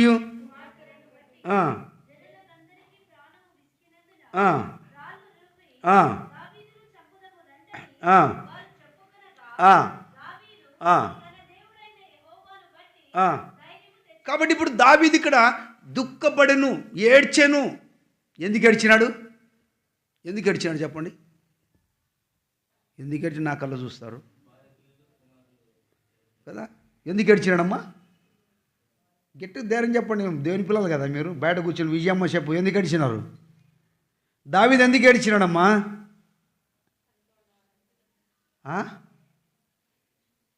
కదా, ఎందుకు ఏడ్చినాడు? ఇది చాలా ఆత్మీయ రహస్యం. ఇది భార్య పిల్లలను బట్టి కాదు ఏడ్చినది. ఇక్కడ భార్య పిల్ల రాయబడింది. తన భార్య పిల్ల చెరపట్టబడి విక్కిలు ఏడ్చినాడు. దేవుని సన్నిధిలో, దేవా నా ఆత్మీయతతో పోగొట్టుకున్నాను, కేవలం నీకే విరోధంగా నేను జీవిస్తున్నాను, ప్రారంభంలో నన్ను పిలిచిన పిలుపును మర్చిపోయాను, సౌలు చేత ఎట్లా తప్పించబడ్డాను నేను మర్చిపోయాను, ఈట విసిరినప్పుడు 2 సార్లు తప్పించావు కదా ప్రభువా, కేయిలా ప్రజలు కూడా నన్ను అప్పగించాలనుకున్నప్పుడు అవును వాళ్ళు అప్పగిస్తారంటే అక్కడ నుండి తప్పించావు కదా ప్రభువా, ఎన్ని మార్లు తప్పించావు నాయనా, ఎంత ఆత్మీయతను పోగొట్టుకున్నాను, పరిశుద్ధతను పోగొట్టుకున్నాను కదా ప్రభువా అని ఏడుస్తున్నాడు. భార్య పిల్లలు కాదు ఇక్కడ. భార్య పిల్లలు పోయినా కానీ ఏడిచినాడంటే ఎవరు ఒంటరిగా ఏడిచినాడు. ఇప్పుడు ఆత్మీయులకు ఏడుపు వస్తుంది నిజంగా. మొగోడు ఏడిచినాడంటే ఏంది? నాకేం సానసార్లు ఏడుపు రాదులు ఉండి చెప్తున్నా. ఆడవాళ్ళు ఊరికే బస్ స్టాండ్ ఊరికి ఏడుస్తున్నాడు. ఏం ఏడుతున్నాడంటే నా భర్త కొట్టినాడన్న బండి ఎక్కి వెళ్ళిపో ఊరికి అన్నాడంటే. అంటే ఆడవాళ్ళు ఎక్కడైనా ఏడుస్తారు. సినిమా హాల్ కాడ ఏడుస్తారు, బజార్లు ఏడుస్తారు, హోటల్లో ఏడుస్తారు, అన్నీ ఏడుస్తాడు. నేను బస్సులో పోతుంటే ఆ ఊరికి వాడు అంటాడు భార్యని. అమ్మని ఇట్లా చూస్తున్నా మంచి కల్లా కండక్టర్ టికెట్ అంటే మాట్లాడు ఫస్ట్ ఎందుకు పని కడిచేసి అంటున్నాడు. ఆమె ఏడిచి చెప్తుంది. అంటే ఆడవాళ్ళు ఎక్కడైనా ఏడుస్తారు కానీ మగోనికి ఏడుపు సరిగ్గా రాదు. వచ్చిందంటే ఒకలేడుపు, నిజమైన ఏడుపు అంటే దేవుని దగ్గర రావాల. 14 చదువుతున్న నా దినభోజనంలో ఆ అమ్మ ఏడిచింది. ఎవరు చూడ మాట చూపిస్తా మాట. న్యాయాధిపతుల గ్రంథము నాకు అది వచ్చి ఇది కూడా జ్ఞాపకం వచ్చాయి. ఓయమ్మ ఇట్లా ఏడుపులు కూడా ఉంటాయి అనుకొని 16వ అధ్యాయము 16వ అధ్యాయము 15వ వచనము కదా, కాదు సారీ ఇది కాదు, ఇక్కడే 14వ అధ్యాయం చదవండి. 14వ అధ్యాయంలో 16వ వచనం. కాబట్టి 16వ వచనం. కాబట్టి సంసోను భార్య అతని పాదముల యొద్ద పడి ఏడ్చుచు, నీవు నన్ను ద్వేషించితివి కానీ, సంసోను భార్య అంట ఏం చేసింది? సంసోను భార్యడా ఏం ఏడుపుది? నిజమే ఏడుపా? ఆయన ఒక కథ వేసినాడు, ఇప్పుడు కథ వేసినాడు, అది వాళ్ళు చెప్పలేకపోయినారు. వీళ్ళంతా సంసోను భార్య దగ్గరకు వచ్చి, ఏమ్మా మాకు ఇప్పుడు కథ పరిస్థితి ఇట్లని చెప్పంటే ఇంకా అమ్మాయి ఒకరిలో ఏడుస్తుంది. అప్పుడు చెప్పేసినాడు. అంటే ఎందుకంటే ఏడుపులో కూడా రకాలు ఉన్నాయి. ఇంకోసారి ఇంకొక ఆయన ఏడ్చినాడు, అది నిజమైన ఏడుపు. ఎవరు? యోసేపు ఏడ్చినాడు. పక్క లోపలికి పోయి గదిలో ఏడ్చి తను సమర్థించుకుని మరలా వచ్చి తన దగ్గర కనపరుచుకున్నాడు. అది పాత దినాలు జ్ఞాపకం చేసుకొని వాళ్ళని సంరక్షించి పోషించిన దేవుడు తీసుకొచ్చాడే కానీ యోసేపును అన్నలు గల కుట్ర చేసిండవచ్చు యోసేపు విషయంలో. అయితే ఆ ఏడుపు వేరు. ఏడుపులో రకాలు ఉన్నాయి. యేసు కన్నీళ్లు విడిచాను. ఎందుకు ఏడ్చాడు యేసు? నా ఇల్లు దేవుని గృహం, దేవాలయం ఏమైంది? దొంగల గుహ మార్చబడింది. కాబట్టి ఇప్పుడు ఇక్కడ దావీదు మిక్కిలి ఏడ్చి, దేవా నీకే నేను దూరం అయిపోయాను, నీకు దుఃఖం కలిగించాను. అంతేకాకుండా అక్కడ సిక్లాకు వెళ్తున్నప్పుడు 27వ అధ్యాయంలో చదువుతున్నప్పుడు ఏదో ఒక దినమన్న సౌలు నన్ను చంపుతాడు అన్నప్పుడు దేవుని దగ్గర విచారణ చేసినాడా? అన్ని విచారణ చేసినాడు కదా. నేను వెళ్తున్నా, వెళ్ళు. కేవల ప్రజలు అప్పగిస్తారు. కాబట్టి ప్రతి విషయంలో కూడా దేవుని దగ్గర విచారణ చేసినవాడు, గొల్యాతుని చంపినవాడు, బలాఢ్యుడు ఏమైంది బలం? సింహాన్ని చంపినవాడు, ఎలుగుబండిని చంపినవాడు, ఎటువంటి యుద్ధశాలి, సైన్యానికి ముందు నడిచేటువంటి వాడు సౌలు దినాల్లో ఎందుకు బలహీనైపోయాడు? ఎందుకు అన్యులతో కలిసిపోయాడు? ఎందుకు అన్యులతో సహవాసం చేశాడు? తను తాను తప్పించుకోవడానికి ఆ దేశాన్ని వెళ్ళాడు కానీ దేవుని చిత్తం తెలుసుకోలేదు. అక్కడ దేవుని చిత్తానికి అప్పగించుకోలేదు. అందుకనే దేవుని దగ్గర విచారణ చేయలేదు. అప్పుడు ఏ పొద్దు లేదు అక్కడ. ఎక్కడికి వెళ్తున్నప్పుడు? సిక్లాకి వెళ్తున్నప్పుడు ఏ పొద్దు ఉందా? ఏ పొద్దు లేదు. అబ్యాతారు ఉన్నాడా? అబ్యాతారు లేడు. యాజకుడు కూడా లేడు. ఏ పొద్దు లేదు. దేవుని సన్నిధి లేదు. దేవుని దగ్గర మనవి చేయడం లేదు. అయితే వెళ్ళిపోయాడు. ఎందుకు? సౌలును చంపుతాడు.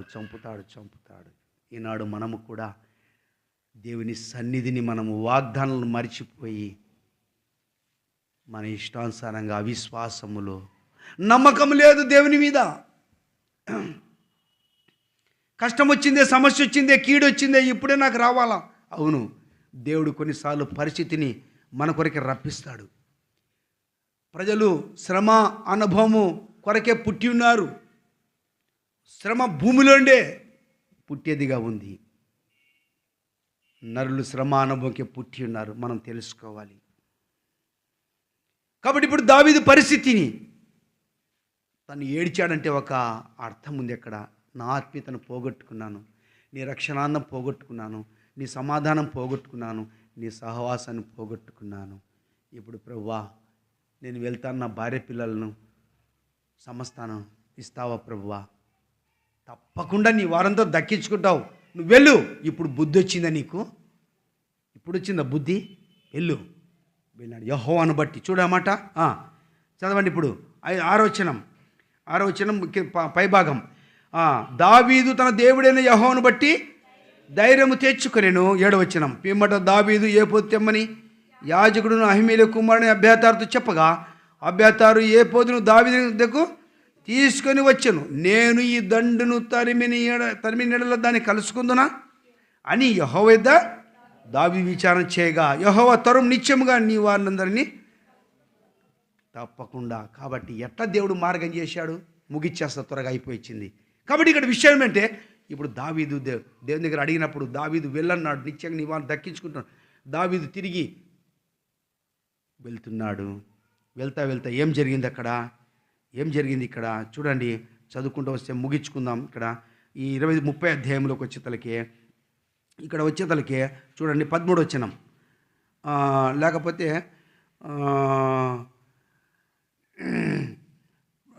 10వ వచనం. దావీదును 400 మందిని ఇంకను తరుముచూ పోయిరు కానీ 200 మంది అలసపడి బేసోరు వాగు దాటలేక 400 మందితో పోచుండగా పొలములో ఒక ఐగుప్తుడు కనబడెను. వారు దావీదు దగ్గరకు వాడిని తీసుకుని వచ్చిరి.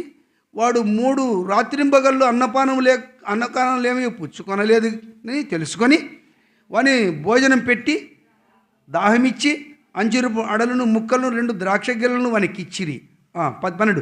వాడు భోజనం చేసిన తర్వాత వాని ప్రాణము దావీదు నీవు ఏ దేశం వాడవని ఎక్కడి నుండి వచ్చితోని అందుకు వాడు నేను ఐగుప్తుడనే పుట్టి అమాలేకుడైన ఒకరిని దాసుడైన 3 దినముల కిందట నేను కాయలాగా పడగా నా యజమాని నన్ను విడిచిపెట్టి.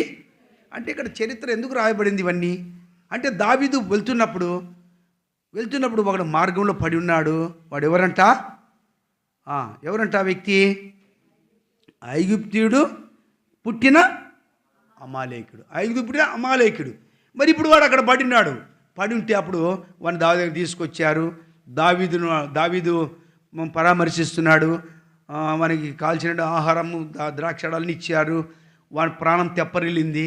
అప్పుడు నువ్వు ఏ దేశం వాడన్నారు, వాడి విషయం చెప్పాడు. అయితే ఇక్కడ మాట అన్నాడు. మరి అనిన తర్వాత మరి విషయం ఎందుకంటే నువ్వు వాడు నాకు దారి చూపిస్తావా, వాడు నాకు అప్పగిస్తావా అంటే వాడు కూడా ఏమన్నాడు ఇక్కడ చూడండి 15వ వచనం. ఆ దండును కలుసుకొనుటకై నీవు నాకు తోవ చూపుదువా అని దావీదు వాడిని అడగగా వాడు నేను నిన్ను చంపననియు నీ యజమాని వశమున చేయననియు దేని బట్టి నాకు ప్రమాణం చేసిన నేను దండును కలుసుకున్నట్లు నీవు దోచుకునేది అన్నాడు. అమాలేకుతో మాట్లాడినాడు. నాకు దారి చూపుతావా అంటే అమాలేకీనికి కనికరం వచ్చింది అక్కడ. ఎవరిని బట్టి? దావీదుని బట్టి. దావీదు ఏం చేశాడు? ఆ వ్యక్తిని పరామర్శించాడు. ఎందుకంటే 3 దినముల కింద వాడు కాయలతో పడి ఉన్నాడు, వాడు ఆకలితో ఉన్నాడు, చచ్చిపోయే స్థితిలో ఉన్నాడు. వీళ్ళు కూడా అతను విడిచిపెట్టి వెళ్ళిపోయారు. అయితే దావీదు ఏం చేశాడు? ఆ వ్యక్తిని పరామర్శించాడు. అంటే ఒకటి ఏంటంటే మనం ఎవరితో సహవాసం చేశామో, ఎవరైతే మనం ప్రేమగా ఉంటామో, ఎవరినైతే మనం నమ్ముతామో ఒకానొక దినం వాళ్ళు మనం విడిచిపెట్టేస్తారు. నీ స్థితి నీదే, నా స్థితి తప్పించుకొని వెళ్ళిపోతారు. అయితే దేవుడు ఎప్పుడు కూడా మనల్ని విడిచిపెట్టాడు. అయితే అమాలేకిని విడిచిపెట్టినంత మాత్రాన దావీదు అమాలేకిని ఏం చేశాడు? ఇక్కడ పరామర్శించాడు. నువ్వు ప్రమాణం చేయన్నాడు, ప్రమాణం చేశాడు. దాని ప్రకారమనే వెళ్ళాడు. తన భార్య పిల్లలందరినీ ఏం చేశాడు? ఇక్కడ దక్కించుకున్నాడు. అంటే ఇక్కడ మనం ఏం చూస్తున్నామంటే ఒక వ్యక్తి తన ఆత్మీయతను పోగొట్టుకున్న తర్వాత దేవుడు ఆ వ్యక్తికి ఎట్లా సహాయం చేస్తాడు? అది అన్యం ద్వారా కావచ్చు, ఇంకో ద్వారా కావచ్చు, రాజుల ద్వారా కావచ్చు, అధికారుల ద్వారా కావచ్చు. అయితే మనము దేవునిని మాత్రం మర్చిపోకూడదు. మన ఆత్మీయతను మనం జ్ఞాపం చేసుకోవాలి. అమాలేకిని వారు విడిచిపెట్టిపోయినంత మాత్రం దావీదు అతను పరామర్శించాడు. ఒకవేళ నిన్ను ప్రజలు విడిచిపెట్టవచ్చు, దేవుడు నిన్ను జ్ఞాపం చేసుకొని పరామర్శిస్తాడు. నీ భార్య నిన్ను విడిచిపెట్టవచ్చు, నీ భర్త నిన్ను విడిచిపెట్టవచ్చు, నీ పిల్లలు నిన్ను విడిచిపెట్టవచ్చు, ఎవరు నిన్ను అర్థం చేసుకోకపోవచ్చు. నువ్వు రోగివని, నువ్వు బాగులేవని. అయితే దేవుడు నిన్ను పరామర్శిస్తాడు, నిన్ను స్వస్థపరుస్తాడు, నిన్ను బాగు చేస్తాడు. వాక్యముతో నిన్ను కట్టేవాడిగా ఉంటాడు. వాక్యముతో నిన్ను పరామర్శించి తృప్తిపరిచేవాడిగా ఉంటాడు. ఈ మధ్యాహ్న కాల సమయంలో దావీదు తిరిగి సమస్తమును సంపాదించుకున్నాడంటే, సంపాదించుకునే మాటలు అనేక అర్థాలు ఉన్నాయి. ఇంకా ఇంతవరకే కాదు. ఎందుకంటే విషయాన్ని మనం ఇక్కడ చూస్తున్నామంటే, దావీదు చేసిన తప్పును దేవుడు తిరిగి మనకు జ్ఞాపం చేస్తున్నాడు. నీవు నేను చేసిన పొరపాటును దేవుడు ఇక్కడ నీ విషయం నా విషయం జ్ఞాపం చేస్తున్నాడు. ప్రారంభంలో ఎట్లా విశ్వాసం ఉన్నాం, ఎట్లా భక్తిలో ఉన్నాం, ఎట్లా దేవుని వెంబడించాం, ఎట్లా దేవుని సాక్షులుగా ఉన్నాం, ఎట్లా మనం ప్రత్యేకంగా ఉన్నాం. ఇప్పుడు మన జీవితం ఎట్లా ఉంది? అన్యులతో కలిసి తిరుగుతున్నాం, అన్యులతోనే మనం జీవిస్తున్నాం, అన్యులతోనే మనం బాధ చెప్పుకుంటున్నాం, అన్యులతోనే మనం సహవాసం కలిగి ఉన్నాం. దేవుని దగ్గర ఉందా? దేవుడికి సమయం ఇస్తున్నాడు కదా, దేవునింటికి రావాలి, దేవుని సన్నిధిలో గడపాలి, దేవుని సన్నిధిలో దేవుని పరిచర్య కొరకై, మరి ఆత్మీయత కొరకై ఇక్కడ మనం ప్రార్థన చేయాలి. అటువంటిది మనం ఎక్కడ కూర్చుంటున్నాం? అందుకనే దావీదు ఇవన్నీ తెలుసుకొని దావీదు కీర్తన 1వ అధ్యాయంలో 1వ వచనంలో ఆ మాట రాసినాడు. ఏమని? దుష్టుల ఆలోచన చెప్పున నడవక. మనం మందిరం అయిపోతేనే, ఇక్కడ అయిపోతేనే, కొంతమంది చాలా మంది హోటళ్ళ కాడ కూర్చొని ఉంటారు, కొంతమంది షాపుల కాడ కూర్చుంటారు. వాళ్ళతో అన్నులతో ఏం మాట్లాడతాం? అన్నులతో ఏడ కూర్చోాలి? మనం ఏడ కూర్చోాలో చెప్పండి? నీ షాపు నువ్వు షాపులో వ్యాపారం చేయి, నీ ఉద్యోగం చేసుకో, నీదేదైనా ఉంటే నీ ఇంటిగా నీ పని చేసుకో. వాళ్ళు ఇక్కడ అరుగుల మీద కూర్చొని మాట్లాడేవాళ్ళంటే మీ దగ్గరికి మాట్లాడేది కాదు మళ్ళీ చెప్పేది. ఏం ఆవలిస్తున్నావు? ఇద్దరు వస్తుందా? వదిలిపెడతారు చాలా, ఇంకా గట్టిగా ఆవలిచ్చారు, వదిలిపెట్టేస్తా కదా. కాబట్టి విషయం ఏంటంటే మనం ఎక్కడ కూర్చోవాలి? ఎక్కడ ఈ దినాన తీర్మానం చేసుకొని నూతన సంవత్సరంలో దేవుడు నీ కుటుంబం కట్టబడాలంటే, నీ ద్వారా సంఘం కట్టబడాలి అంటే నీవు తెలుసుకోలే విషయం ఏంటంటే, నీకు పని ఉంటే పని చూసుకో, ఏదైనా అవసరం ఉంటే దేవుని వాక్యమతాలకు చెప్పు, అంత పత్రికకి, లేదంటే దేవునిలో సహవాసంతో కలిగి ఉండు, దేవుని సహవాసంతో కలిగి ఉండు, దేవుని ప్రజలతో సహవాసం కలిగి ఉండు. అటు ఇటు వాళ్ళ దగ్గర వీళ్ళు. ఒక విశ్వాసి ఎట్లా కూర్చుంటామాడా కదా? ఒక విశ్వాసి అక్కడ కూర్చొని ఎప్పుడు మాట్లాడుతున్నట్టే అర్థం ఏంటి? అన్యులతో సహవాసం. నా బంధువులు అంటే బంధువులు కావచ్చు, బంధుత్వం కాదు ఇక్కడ కావాల్సింది, ఆత్మీయత కావాల్సింది. బంధువుడు అమాలేకుడే విడిచిపెట్టాడంటే వాడు ఏమైనాడంటే, ఇప్పుడు అమాలేకులు కదా, ఎవరు విడిచిపెట్టిపోయింది అక్కడ? అమాలేకుడే కదా. ఐగుప్తు పుట్టిన అమాలేకుడే. కాబట్టి అమాలేకుడు విడిచిపెట్టినాడు. మన కులస్తులు కాదు. నా కులం నన్ను రక్షించదు, నా మతం నన్ను రక్షించదు, నా వాడు నన్ను రక్షించడు కదా. అందుకంటారు ఏదో కులం చెట్టు నీళ్లకు పాసి చెట్టు. నీళ్ళు అట్లే ఉంటే కూడా పాసి పడతాయి, బాయి చెడిపోతుంది. మనకు అది కాదు కావాల్సింది, ప్రత్యేకత కావాలి. దేవునితో సహవాసం, దేవుని పిల్లల సహవాసం, దేవుని సన్నిధిలో కూర్చో. దేవా, పోయిన సంవత్సరం అంతా నేను ఎంత నష్టపోయాను, ఆ సంవత్సరం తిరిగి సమకూర్చు ప్రభా, నా కుటుంబాన్ని కట్టు, నన్ను కట్టు, నీ ఇంటిలో ఏం చేయాలి, నీకు చేయవలసిన పని ఏంటి, నాకు అప్పగించిన పరిచయం ఏంటి. అందుకే నా కుటుంబం ఎంతో ఇబ్బందులు ఉన్నది. ఏడ్చాలి ఇప్పుడు దేవుని దగ్గర. భార్య పిల్లల్ని బట్టి కాదు ఏడ్చేది, ఇప్పుడు ఎవరిని బట్టి ఏడ్చాలి? నీ ఆత్మీయతను బట్టి నువ్వు ఏడ్చుకోవాలి. నేను ఎంతో, నాకు సమయం ఇచ్చావు, ఎంతో ఆవిష్కారం ఇచ్చావు, నాకెంతో డబ్బు ఇచ్చావు, నాకెంతో సమయం ఇచ్చావు, అన్ని ఇచ్చినప్పుడు కూడా ప్రభువా నేను నీ సన్నిధిలో నడవలేక నా ఆత్మీయతను పోగొట్టుకున్నాను ప్రభువా, నన్ను క్షమించు ప్రభువా. ఎవరినో బట్టి పారిపోయి తప్పించుకొని వాళ్ళ దగ్గర వీళ్ళ దగ్గర పోయేది కాదు. దేవుడు ఒకవేళ అప్పగించాలని నన్ను ఎప్పుడూ అప్పగించేవాడు. నన్ను కూడా చాలాసార్లు నాకు మరణాలు తప్పించబడే, చాలాసార్లు ఎందుకు తప్పించబడిన దేవుడు నాకు కొన్నిసార్లు నేర్పిస్తున్నాడని నేను తెలుసుకోగలిగా. అది చాలామంది తెలియదు. దేవుని పిల్లలు కొన్నిసార్లు కష్టాలు వస్తాయి కదా, కష్టాలు వస్తాయి కదా. మనిషిని బట్టి ఉన్నప్పుడు ఏడ్చేది కాదు, బ్రతికున్నప్పుడు ఏడ్చాలా. బ్రతికున్నప్పుడు ఏం చేయాలి మనము? చనిపోయినప్పుడు వాళ్ళు చూడరు, అప్పుడు ఏడుస్తారు. ఇప్పుడు బ్రతికున్నప్పుడు ఏడుస్తారు. దానిలో వచ్చినప్పుడు అందరూ చేలబడుకుని ఏడ్చాను ఎవరో చెప్పి, కానీ ఆయన మాట ఎవరు వింటున్నారా? దైవికంగా వింటున్నారా? ఇప్పుడు చెప్పండి. దావీదు ఏడ్చాను, నిజమే ఏడుపది. నువ్వు నిజంగా అన్నా, నువ్వు సంఘం కొరకు ప్రయాసపడుతున్నావు, సంఘం కొరకు ఇట్లా ప్రయాసపడి ఆలోచిస్తావు, అందుకే నీ ఆరోగ్యం ఇట్లయింది. మేము కూడా అన్నా మీరు చెప్పినట్టు వింటామని నిజమైన తీర్మానం చేసిన ఉండారా? ఉత్తు ఏడు చేసి ఉడక వెళ్ళిపోయినారా?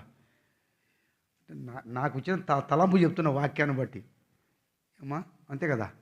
నిజమే ఏడుపు. నీ ఇంటి వారికి ఎంత బాధ ఉంటుందో సంఘం అంటే అంత బాధ ఉండాలి. నీ ఇంటి వారి కంటే దేని సంఘం బాధ్యత, పరిచర్య విషయంలో బాధ్యత, నిజమైనటువంటి ఏడుపు ఉండాలి, నిజమైనటువంటి బాధ. ఒకవేళ రక్షణను పోగొట్టుకున్నామంటే ఆ రక్షణను నిర్లక్ష్యం చేస్తే దేవుని తీర్పును తప్పించుకోలేవు నువ్వు నేను కూడా. మధ్యాహ్నం కల్లా జ్ఞాపం చేసుకుందాం. అందుకనే మనం ఆ మాట చదువుతూ వచ్చాం. ఏమని? దావీదు యెహోవా యొద్ద విచారణ చేయగా దేవుడు ఏమన్నాడు? తరుము నిత్యంగా నీ వారు దక్కి. అందుకనే ఈ సంవత్సరం దావీదు సమస్తమును, మన ఆత్మీయత ఏది నష్టపోయినాము వాటన్నిటిని సమకూర్చుకుందాం ప్రార్థన ద్వారా, ఆత్మీయ ద్వారా, పరిశుద్ధత కలిగి, ప్రభు దగ్గర తీర్మానం కలిగి. కాబట్టి ఎన్నో విషయాలు ఉన్నాయి, కానీ మనకు అవసరమేంటి ఇక్కడ మనం చూసుకుంటూ వచ్చాం.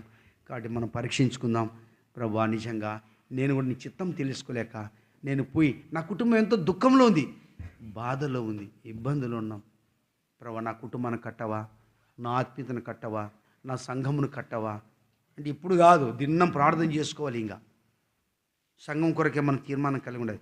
దేవుని పని నువ్వు చేస్తే నీ పని దేవుడు చేస్తాడు. దేవుని పని విడిచిపెట్టి నాకు అదే కావాలా, నాకు అదే కావాలా, నాకు అదే కావాలా అంటా ఉంటే, నేను చెప్పిన మా దగ్గరకు వచ్చి అవనసరం నేను చెప్పిన, ఏమ్మా పోయిన వారం కనపల్లి అంటే ఊరి పెంట అంకులు అక్కడ అట్లా ఇట్లనే. నువ్వు దేవుని పని చేస్తే దేవుడు నీ పని చేస్తాడు. ఎప్పుడు నాకు డిఎస్సి కావాలా, నాకు డిఎస్సి కావాలా, ఇస్తా, డిఎస్సి ఇస్తాడు, నీకు అన్ని ఉద్యోగం ఇస్తాడు. దేవుని పని నువ్వు చేస్తే నీ పని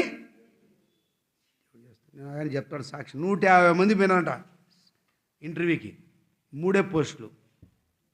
ఎన్ని పోస్టులు? 3. 150 మంది పోతే ఒకరికో ప్రశ్నలు అడుగుతూ ఉంటే వాళ్ళు వీళ్ళు చెప్తే నేను అనుకుంటామ్మా నాకు రా తండ్రి వాళ్ళు ఏదో ఇట్ట అనుకున్నాడంట. లాస్ట్కి జడ్జి అడిగినాడంట ప్రశ్న, దాని గురించి చెప్పినట్టు. ఏం చదివినా అంటే పలాంది బిఏ అయిపోయింది, స్టెనో షార్ట్ హ్యాండ్ వస్తుంది, రైట్ పోనంట. నాకు ఉద్యోగం రాదు తండ్రి వాళ్ళందరూ బాగా చెప్పినా అనుకున్నాడంట. ఆయనకు ఉద్యోగం వచ్చిందంట. ఆయన దేవుని పరిచయం చేస్తున్నాడు. అర్థమైందా? ఎప్పుడైతే నువ్వు దేవుని పని చేస్తావో, దేవుని కొరకు తీర్మానం ఉంటావు, దేవుడు నీ పని ఆయన చేస్తాడు. అది కాదన్నమాట. నాకు అదే కావాలా, నాకు అది దేవుని పని విడిచిపెట్టి 24 గంటలు అదే అంటే ఎట్లయితుంది? ఎవరు పని చేయాలా? మనం ఎవరం? ఇప్పుడు ఎవరం మనం? దావీదు ఎవడు? ఇశ్రాయేలు రాజుకు చేయాలని దేవుడు మనల్ని పరలోకం తీసుకొని వెళ్ళడానికి భూమి మీద సిద్ధపరుస్తున్నాడు. కాబట్టి మనం సిద్ధపాటు కలిగి ఉండి తీర్మానం కలిగిన దావీదు సమస్యను సమకూర్చుకున్నాడంటే, సంపాదించుకున్నాడంటే, మనం కూడా మన ఆత్మీయతను, మన పరిశుద్ధతను మనం తిరిగి మనం సంపాదించుకుని, ప్రభువా నీకు విరోధంగా నేను జీవించాను ప్రభా, నీ కొరకే జీవిస్తాను ప్రభా అని మనం ఎప్పుడైతే ఉంటాం, దేవుడు నీ కుటుంబాన్ని కడతాడు. నీ కుటుంబం, నీ పిల్లలు ఆశ్రయించబడతారు. యెరూషలేము క్షేమం చూస్తావు. ప్రార్థన చేస్తాం. రండి, మోకాళ్ళ మీదకి రండి. అటు ఇటు చూడొద్దండి. దేవుని మనం విచారణ చేయడం మర్చిపోయినాం. కాబట్టి మనం తీర్మానం చేసుకుందాం ఇక్కడి నుంచి. ఒకవేళ పోయిన సంవత్సరంలో కూడా ఏమైనా నువ్వు ఒకవేళ దేనికి తీర్మానం లేక నీవైనా నేనైనా దేవునికి విరుద్ధంగా దుఃఖం కలిగించేవాడిగా ఉంటే, ఈ సంవత్సరం తిరిగి దేవుడు వాటన్నిటినీ దేవుడు మనకు దయచేవాడిగా ఉంటాడు. అయితే దేవుని కొరకే తీర్మానం కలిగి ఉండండి. అటు ఇటు వెళ్ళొద్దండి. ఆత్మీయతను కలిగి నడుచుకున్నట్టుగా తీర్మానం చేసుకో. జీవుల దేవుని సంఘం నీ ద్వారా, నా ద్వారా ఈ కసాపంలో దేవుడు తన పరిచయాన్ని విస్తరింపచేయాలని ఇష్టపడుతున్నాడు. నాకు కాదులేని చెప్పి, నా ఇష్టం లేని చెప్పి, నా ఇష్టం వచ్చిన పోతానని చెప్పి అనుకుంటే దేవుడు కూడా సమయం వచ్చిన విడిచిపెడతాడు. అప్పుడు నువ్వు ఎంత ఏడ్చినా, ఎంత దుఃఖపెట్టినా, అప్పుడు దేవుడు నిన్ను చూడనంటున్నాడు. తీర్మానం చేసుకో. అటు ఇటు చూడొద్దండి. సమయం ఉన్నప్పుడే, వయసు ఉన్నప్పుడే, ఆరోగ్యం ఉన్నప్పుడే, అన్నీ ఉన్నప్పుడే ప్రభువుకు అప్పగించుకుందాం. అటు ఇటు చూడదండి. ప్రార్థనలో ఉండండి.